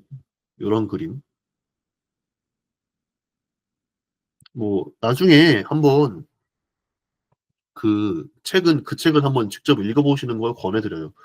사실 제가 지금 내용은 안 말씀드리고 이렇게 하는 이유가 뭐냐면요. 사실 저는 이 윌리엄 블레이크는 한 명만 가지고도 3시간 강의가 가능하다고 생각을 합니다. 근데 제가 지금 정확히 말씀 안 드리고 넘겨드리는 이유가 있어요. 어, 아직 사례가 남았거든요. 그래서 좀 속개하겠습니다. 네, 여기 지금 보시면은 뭐 이런 것들도 신화적인 상황이죠. 이 나뭇가지 같이 이렇게 뻗어나오는 이 어떤 괴물, 인간의 하체를 가지고 있는 괴물이죠. 그리고 머리가 따로 있고 이걸 여기에 대치하고 있는 이 사람이라든지 글씨 옆에 여기 지금 노란색 모양 보이시죠? 다른 글 부분에는 이게 훨씬 많아요. 심지어 여기 사람 들어가 있는 것도 있어요. 뭐 사람 들어가 있고 별 들어가 있고 막 별게 다 있는 게 다 있는데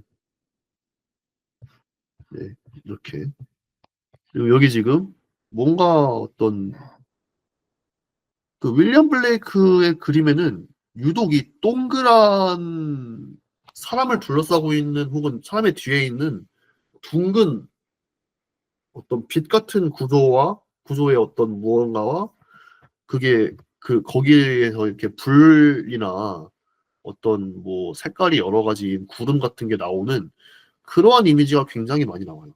신비한 것을 뭔가 어떤 그런 태양 같은 이미지로 갖다가 생각했던 게 아닐까라고 저는 추측을 하는데요. 이렇게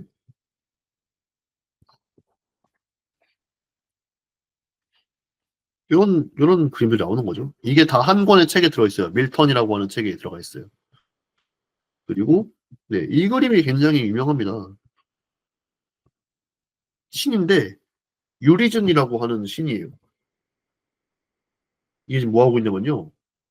하늘에서 하늘 같은데요. 태양 같은 데서 이렇게 나오는 인물로 보이는데 그렇게 보이죠. 여기 생김새가 지금 뭐 아닐 수도 있겠습니다만 어쨌든 뭐 어떤 천체에 앉아가지고 바람이 이렇게 부는 가운데 뭘 하고 있냐면요. 컴파스로 원 제도하고 있는 거예요. 컴파스예요, 컴파스. 컴퍼스예요. 제도하고 있는 거예요, 이거 지금. 세계를 창조하는 행위 같은 거겠죠. 역시 또 이 이두 삼두가 굉장히 잘 발달되어 있는 이 근육질 인간이 있는 거고. 그리고 이렇게 신을 건축가였나 봐요. 그러게요. 수현님 말씀이 좀, 좀 공감이 되는데 건축가였나 봐요. 건축가고 근육이 많고. 근데 좀 흥미로운 거는 이 사람이 이게 지금 아까 여기 이제 보시면 알겠지만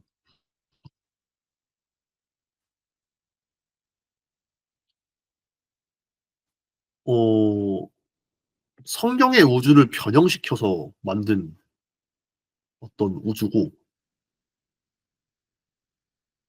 인간의 육체를 소우주라고 봤나 봐요.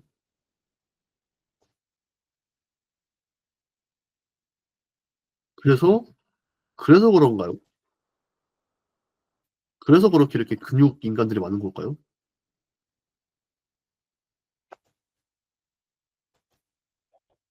그리고 여기 지금 보시면은 자 요리즌, 사탄, 아담, 라바, 러바인가요? 러바인가 보네요.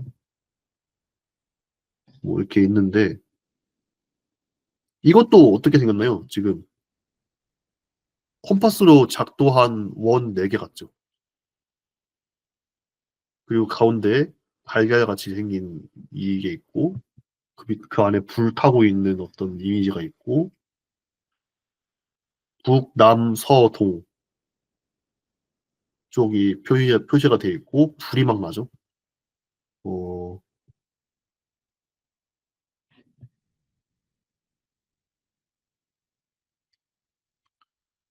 이게 지금 보는 And the Divine Voice 신성한 목소리가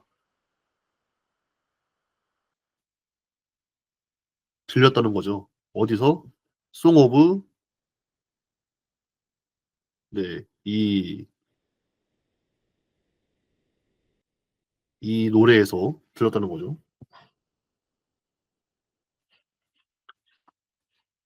그러니까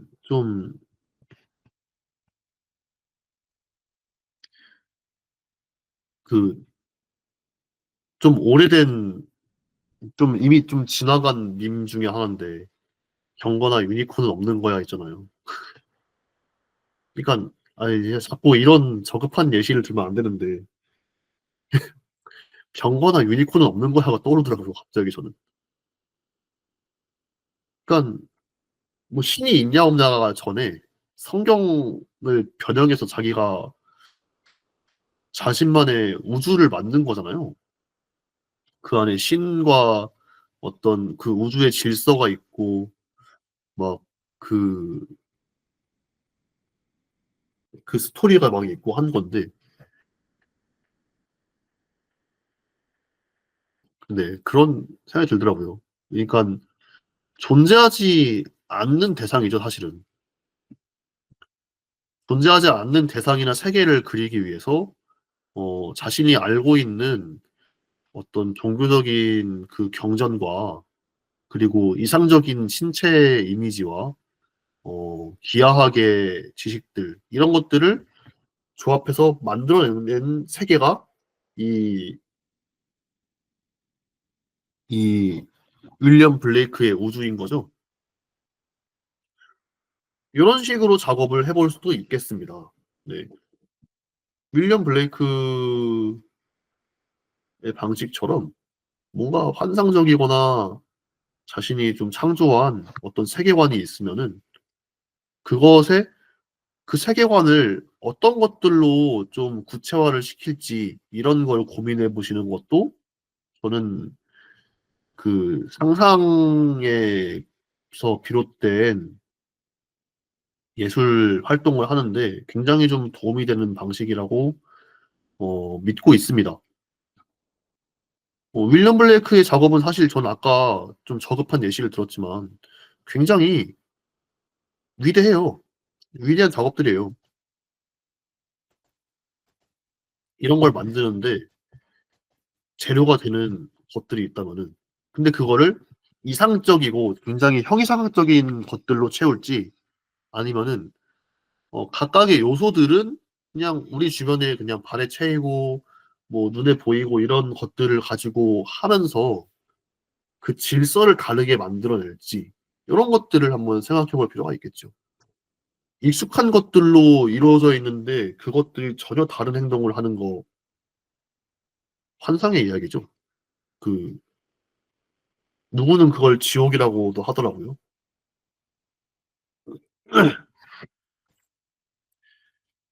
네. 뭐 누구는 뭐 귀신굴 같은 걸 묘사할 때 그렇게 하는 것 같기도 하고 SF도 사실 그렇죠. SF에서도 막 그 굉장히 모든 게 다 이질적이진 않죠. 머리에서 나온 것도 나왔으니까요. 인간의 머리에서 나왔으니까요. 인간들의 행동 양식들은 왠지 그냥 그 시대 사람들 같은데 우리 알고 지내는 약간 그런 사람들 같은데 근데 그 이제 그들이 사용하고 있는 도구라든지 그들이 살고 있는 세계의 모습이라든지 이런 것들이 뭔가 미래적인 부분들이 있으면은 그게 굉장히 좀 작용이 좀 복잡해지는 거죠. 뭐 그런 걸 생각해 볼 수 있겠습니다. 그래서 이 사람은 좀 뭐 성경을 재료 삼았다 보니 이렇게 요거 이제 성경 관련된 드로잉이거든요. 그 윌리엄 블레이크 아카이브라는 사이트가 있습니다.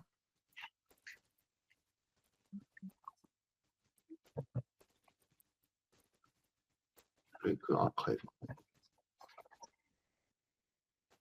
여기 들어가서 보시면은 이 사람이 성경에 대한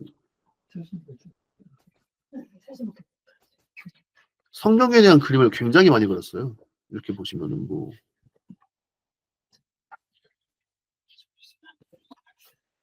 아브라함과 이삭, 뭐 알레고리 오브 더 바이블, 사무엘, 이 사무엘 그 사무엘인지 모르겠습니다만, 혹은 뭐 그리스 신화 같은 것도 참고했나 봐요. The Awards of Athene, 아테네. 뭐 그래서 연구 목적으로 한 거죠. 그 불수레와 엘리야 선지자에 대한 얘기를 이렇게 그린 거죠. 이렇게 연구를 몇 개 하시고 그러면서 아 나는 이걸 기반으로 어떤 세계를 만들 수 있겠구나 약간 이런 생각해 볼 수 있는 거겠죠.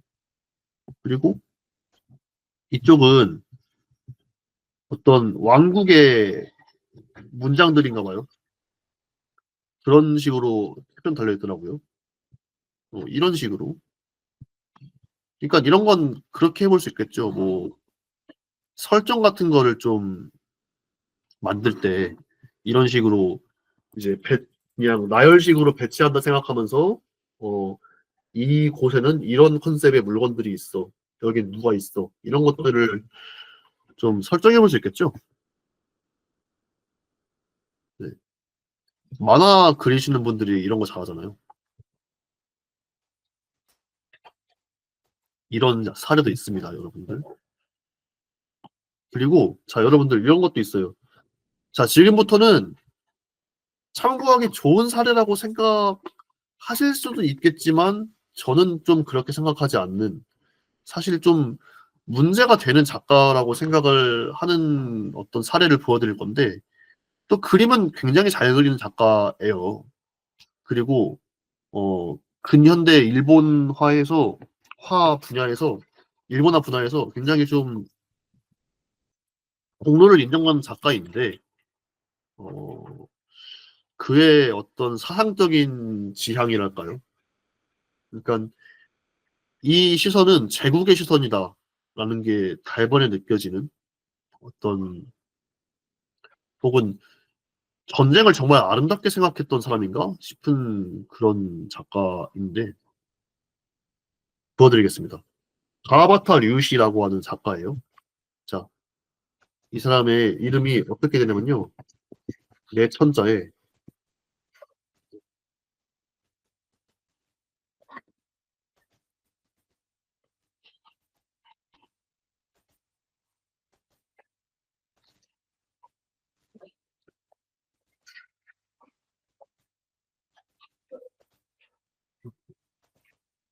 가바타 류시라는 이름의 한자 표기는 이렇습니다. 카와 바타 류시예요. 이 사람은 일본의 어떤 역사나 신화 같은 것들 이런 것들을 그리는데 관심이 많았던 것 같아요. 그래서 여기 보시면은 이거 그거죠. 그 일본식 불교인지 아니면은 뭐 일본에 존재하는 그냥 그 토착 종교인지 거기서 나오는 어떤 신 같은 거죠. 명왕, 부동 명왕 같은 이미지를 그렸다는 생각이 드는데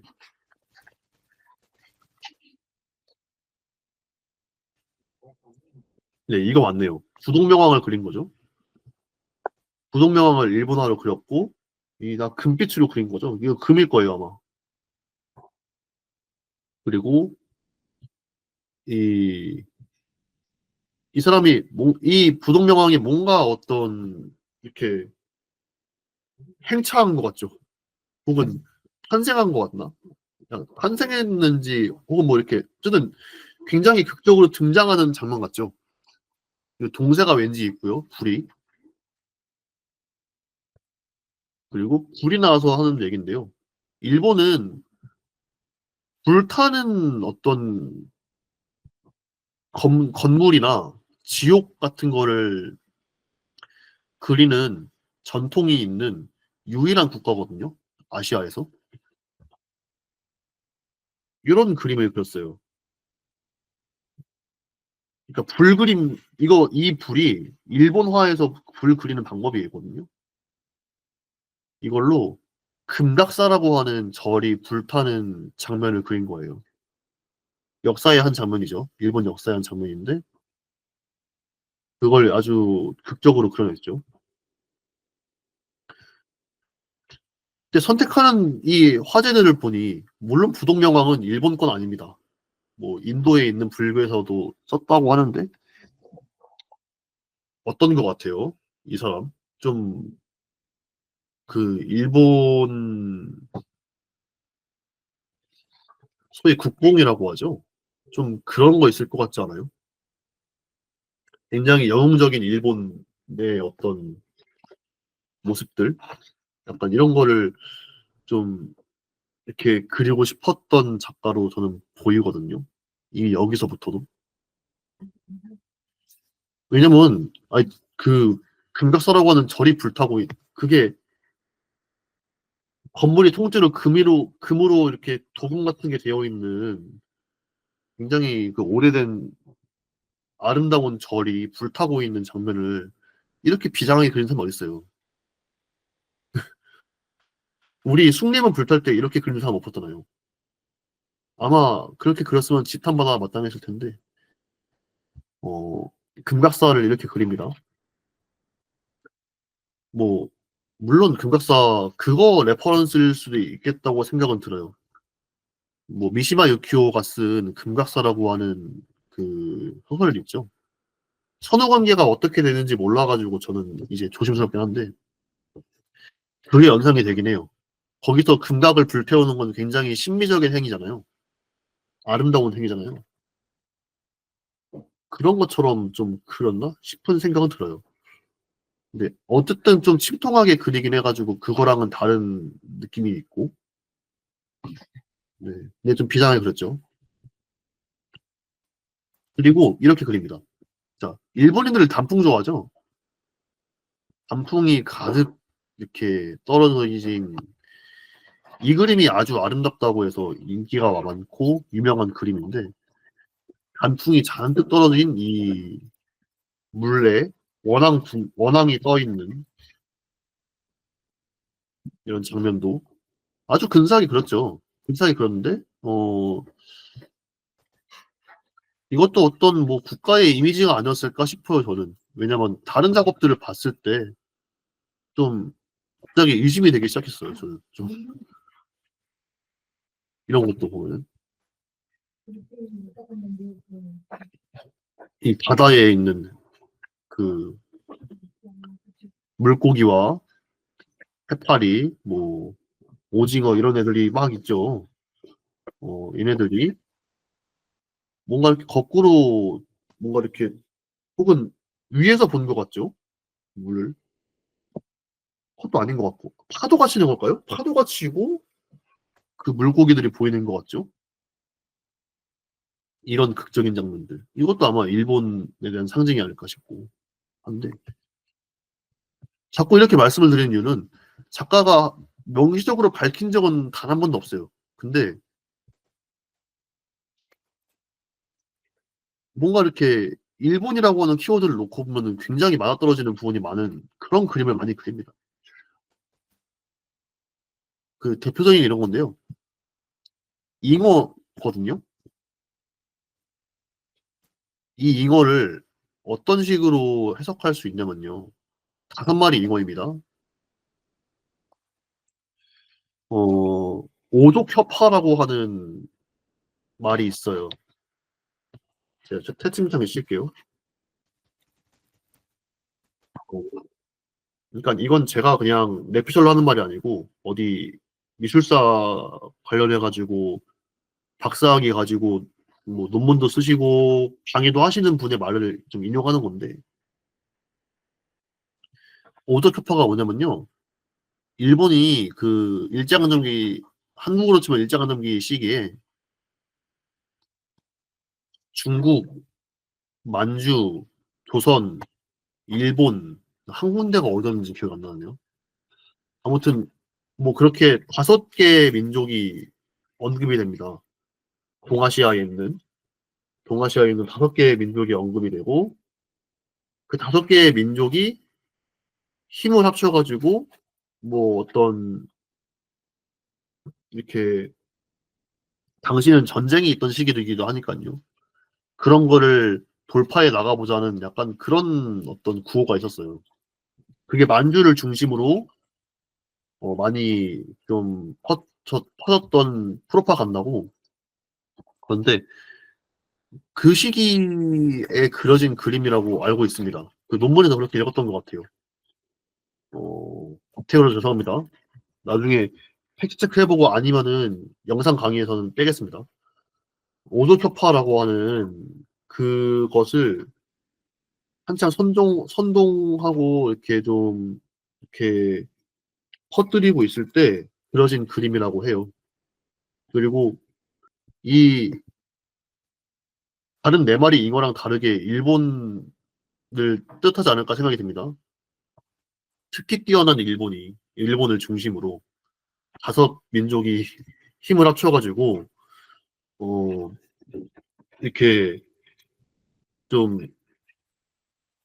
위대한 일들을 해보자 이거예요. 그런 식으로 해석을 하더라고요.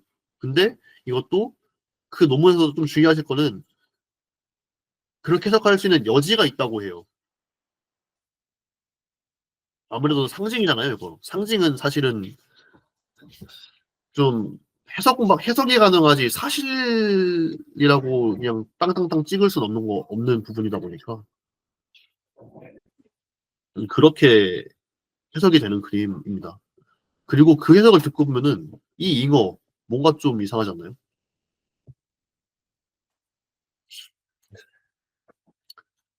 이 잉어 머리에 달 떠 있는 이거 왠지 의미심장해 보이지 않나요? 물론 아주 멋있게 그린 그림이에요. 그냥 제가 요런 거 안 봤으면은 그리고 이 사람의 어떤 성향을 몰랐으면은 이것도 그냥 진짜 멋있는 그림이다 하고 말았을 것 같아요. 근데 약간 이상하게 보이는 여지가 있죠. 신성한 잉어 같죠. 그리고 결정적인 게 있습니다. 이거는 뭐 해석도 아니에요. 그냥 작가가 밝힌 건데, 자, 역사를 그리는데 징기즈칸을 그려요. 이거 징기즈칸 그림이거든요. 징기즈칸 어디 게요? 가운데 있습니다. 가운데 있는데, 자, 징기즈칸의 복장이 어떻죠?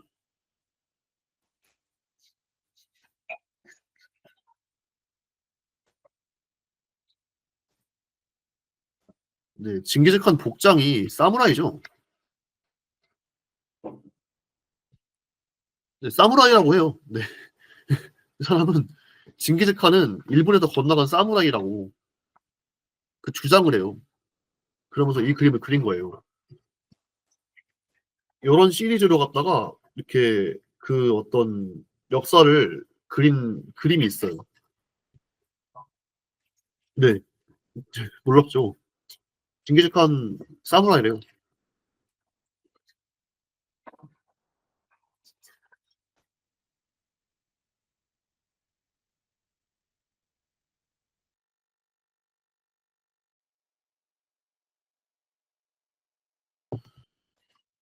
그러니까 말도 안 되는 그림을 그린 거죠. 어, 그 제국주의 일본의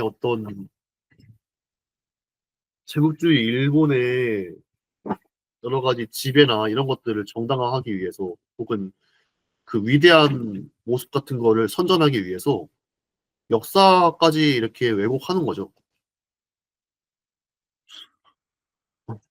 좀 많이 당황스럽죠.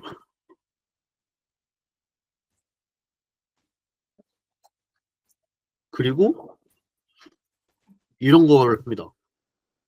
그 아시아의 다른 여러 가지 이민족들에 대한 그림을 이렇게 흑기를 중심으로 해가지고 그린다든지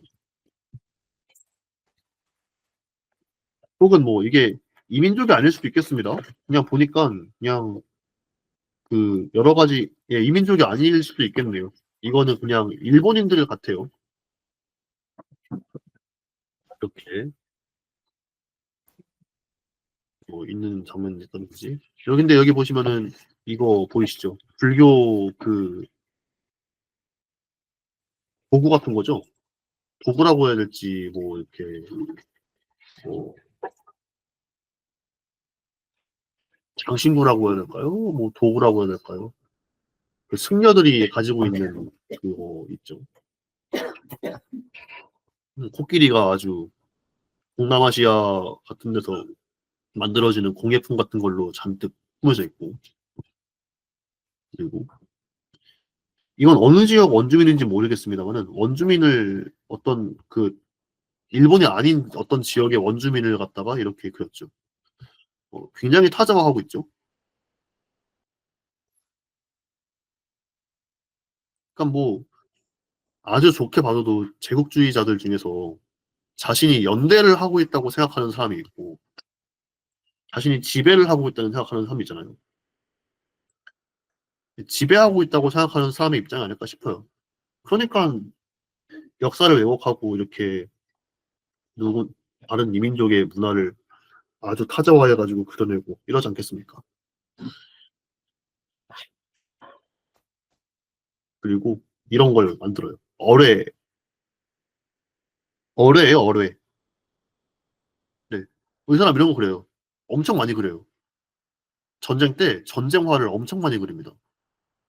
전쟁화도 꼭 이렇게 신화적인 것처럼 그릴 때도 있고, 뭔가 이렇게, 그러니까 신화적인 인물과 영웅 같은 걸 그리는 느낌으로 갖다가 일본의 어떤 전쟁을 그립니다. 기록화라고 할 수 있을지 모르겠어요. 기록화인 것도 있는데, 이렇게 막 그려내요. 그리고 이런 비어 전투기 있죠. 그 일본 전투기, 폭격하고 하는 전투기 있죠. 그 전투기의 이미지고, 네, 이제 그 일본군 장교죠. 일본군 장교고요. 그러니까 저는 이걸 왜 보여드렸냐면요. 예술적으로 훌륭한 사례들도 분명히 있어요. 그, 이렇게 대상을 두고. 그 태도가 중요한 것 같아요. 과거를 참조하고, 과거를 참조하고, 환상적인 걸 뭔가 이미지를 그려내고, 이러는 거 분명히 의미가 있어요. 그런데 그것도 자신의 그 어떤 과거의 대상, 뭐 환상적인 대상, 혹은 뭐 어떤 가치, 이런 것들을 누구의 시점으로 어떻게 바라보고 있는지를 좀 성찰해야 되는 게 맞는 것 같아요. 그 성찰의 중요성을 좀 말씀드리고자 보여드렸던 반면교사라고 보면 될 것 같습니다. 가와바타 류시 같은 경우에는요.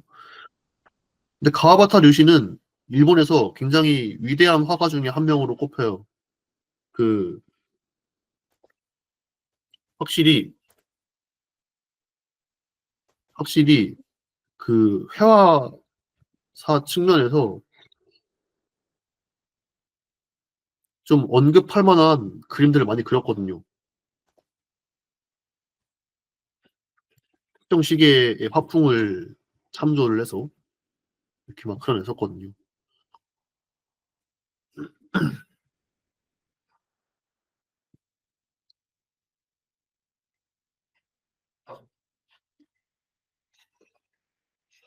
분명히 훌륭한 작가라고는 말 못해도 뛰어난 작가였던 건 맞아요. 근데 어, 일본에선 이거 그냥 이렇게 전시하네요. 되게 비판적인 시선은 아닌 것 같은데?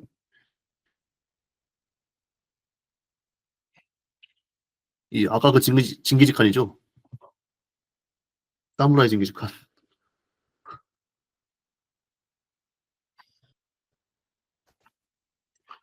성찰이 없었던 거죠. 혹은 그 시대의 어떤 이데올로기적인 그 부분에 대해서 어떤 어떠한 그 문제도 못 느꼈던 사람이었던 거죠. 오히려 그것을 아름답게 여기고 선전하는데 자신의 화업을 화업의 한 부분을 투자했던 그런 사례라고 좀 보이기 때문에 네, 분명히 좀 그림 그리는 사람들이 자신이 하는 일에 대해서 마냥 좀 좋게만 볼 건 또 아닌 것 같아요. 그래서 어려운 것 같아요. 대상을 사유할 때 어려운 이유는 내가 분명히 좋은 뜻을 가지고 그린 그림들도 굉장히 문제가 될 때가 있죠. 그렇게 수반될 문제들을 생각하면서 그림을 그리는 게 좀 필요하지 않을까. 뭐 그런 생각을 해봅니다. 이 위에까지는 아바타 루시 이 위에 전까지는 그냥 대상을 다루는 관점과 태도 차이였던 것 같아요. 그런데 아까 그거는 막 역사도 왜곡을 하고, 그렇죠. 역사도 왜곡을 하고 이민족을 굉장히 좀 다른 민족 구성원을 다른 민족의 어떤 누군가를 타자화하기도 하고 뭔가 전쟁까지 미화를 하고 이런 것들이 좀 있기 때문에 네, 이거는 좀 그냥 문제가 있는 작업이라고 봐야 되는 것 같아요. 그러니까 물론 로컬라이징을 하는 로컬라이징이라고 할 만한 느낌으로 갖다가 어떤 다른 다른 세계나 역사에 대한 거를 그리는 작가들이 있긴 해요. 예를 들어서 저는 김기창이 그렸던 예수의 생애는 이런 작업들은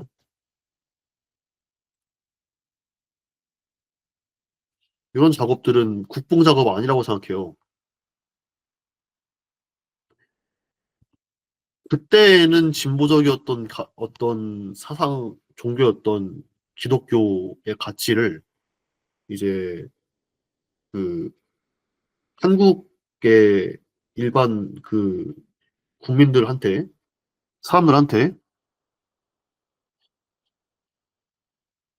좀 더 쉽고 이해하기 쉽고 좀 감동적인 방향으로 보여주기 위해서 서울대에 있었던 장발 씨를 비롯한 많은 사람들이 이런 걸 그렸었거든요. 이거 예수입니다. 근데 이거는 예수가 한국인이었다고 주장하는 게 아니잖아요. 그냥 문화를 번역하는 거잖아요. 그렇죠? 이것도 사탄인데 사탄을 누가 그 악마를 누가 이 산적같이 생겼다고 진짜로 믿겠어요. 그리고 한국에는 이런 형벌 아마 있지도 않았을 텐데 뭐 다른 뭐 끔찍한 형벌이 있을지도 몰라도 십자가에 못 박아서 죽이는 거 있지도 않을 텐데 누가 그렇게 믿겠어요. 근데 그래서 이건 좀 이런 건 다른데 이건 진짜 그냥 사무라이였다고 주장을 하는 거잖아요. 징기즈칸을 그 몽골의 위대한 칸 징기즈칸을 사실은 일본에서 건너간 사무라이였다고 주장을 해버리는 거잖아요. 역사 왜곡하는 거잖아요. 이런 건 좀 많이 다른 것 같아요. 그래서 좀 어느 방식으로도 긍정하기는 쉽지 않은 그런 작업으로 느껴지는데 해봤자 그림 잘 그린 거? 근데 그림 잘 그린 것도 뭐 네, 일본 작가들 그림 잘 그린 사람 얼마나 많은데요. 그런 느낌으로 좀 보여서 같이 좀 공유하고 싶었어요. 그렇고요. 자, 그래서 지금부터는 어떤 걸 할 거냐면요. 자, 예제를 보여드리겠습니다. 예제를 오늘 저도 이젤에다가 그림을 몇 개 그려볼 거예요. 간단하게. 자, 먼저 예제를 좀 설명드리기 전에 10분 정도 쉴 거예요. 6시 10분에 돌아오셔가지고 예제를 한 번씩 다 들으신 다음에 제가 그 예제에 따라서 어떤 그림을 그리는지 좀 봐주시면 될 것 같아요. 2개만 할 거예요. 3개 다 하진 않고 시간이 좀 문제가 있으니까 1번하고 2번 하겠습니다. 이따가. 자, 그러면은 10분 쉬고 돌아오겠습니다. 강의 다시 진행하겠습니다. 자, 지금 일단 예제에 대해서 설명을 좀 드린 다음에 지금 캠이 보이실지 모르겠어요. 이따가 그 파워포인트 슬라이드 저거 공유하는 거 중지하고 나서 제가 이 예제들 한번 직접 시범 보여드리겠습니다. 자, 먼저 루시안 프로이드의 애칭처럼 드로잉 하는 거 권장드려요.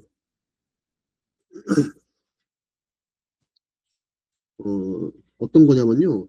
일단 제 생각에는 이, 이 사람의 드로잉, 공커나 애칭의 방법은 중요한 게 근육의 모양인 것 같아요. 근육의 모양이나 그리고 피 같은 게 모여서 붉게 변한 어떤 얼굴의 부분들, 눈빛, 표정, 인상 같은 거에 집중해서 드로잉을 해보는 겁니다. 익숙하죠? 프로이트는 정확한 형태 같은 걸 생각보다 그렇게 중시하진 않았어요. 아까 보셨으면 아시겠지만 살짝 일그러져 있는 그림을 꽤나 많이 그렸어요. 그렇게 그린다고 해도 각 부분의 특징과 인상에 집중해서 그리면은 보셨던 바와 같이 아주 사실적인 느낌이 강한 그림을 그릴 수가 있는 거죠.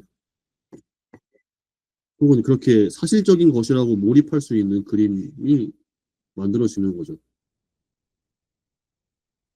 그래서 그렇게 한번 그려보시는 걸 권장드리고, 애칭판을 쓸 때에 제가 이제를 쓴 이유가 있습니다. 프로이드는 애칭판을 만들 때에도 원래 보통 동파나 판 이런 거 만들 때 눕혀서 만들거든요. 그래야지 힘을 싣기 좀 좋고, 왜냐면은 딱딱한 판에다가 손상을 가하는 거니까요. 아무래도 이렇게 쿡 찌르고 긁는 것보다 바닥에 놓고 이렇게 하는 게 훨씬 더 낫겠죠. 근데 프로이드는 애칭판을 만들 때에도 이젤에다가 올려놨었어요. 그 이젤에 올려놓고 그냥 연필 드로잉 하듯이 유화 그리듯이 대상과 이 자신의 화면을 이렇게 나란히 놓고 그렇게 그림을 그렸어요. 이젤을 쓰실 수 있는 상황이라고 한다면은 종이를 이젤에 고정하고 톤을 넣으면서 한번 그림을 그려보시는 걸 추천드립니다. 네. 그리고 자, 이거 하실 때는 좀 딱딱한 재료가 좋아요.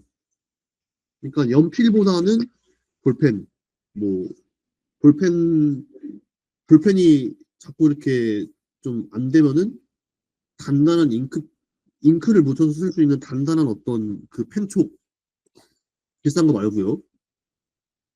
뭐 그런 거 쓰시면 아마 조금 더 이렇게 잘 하실 수 있지 않을까 생각이 듭니다. 그리고 이거랑 같이 비교해 볼 우리 오늘의 예제 두 번째. 앨리스 닐의 페인팅처럼 그림 그려보는 겁니다.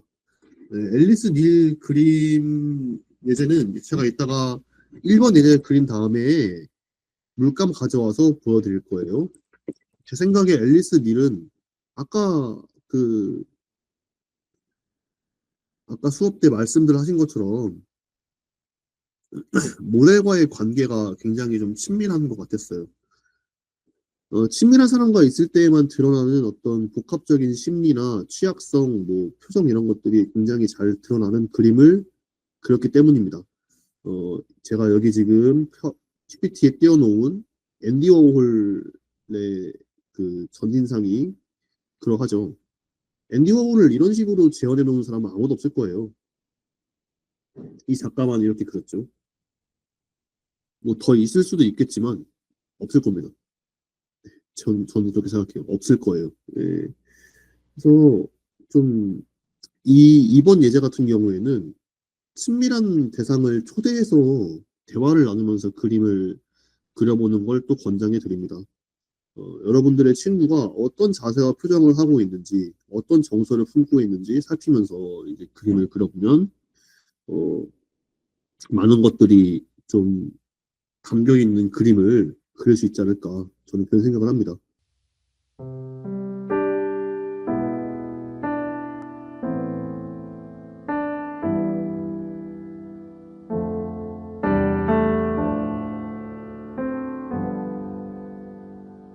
물리학자들도 시간에 대해서 얘기하라 그러면은 머리를 쥐어뜯죠. 그래서 노벨 물리학상에 머리가 이렇게 좀 숱이 적으신 분들도 계신가 싶은데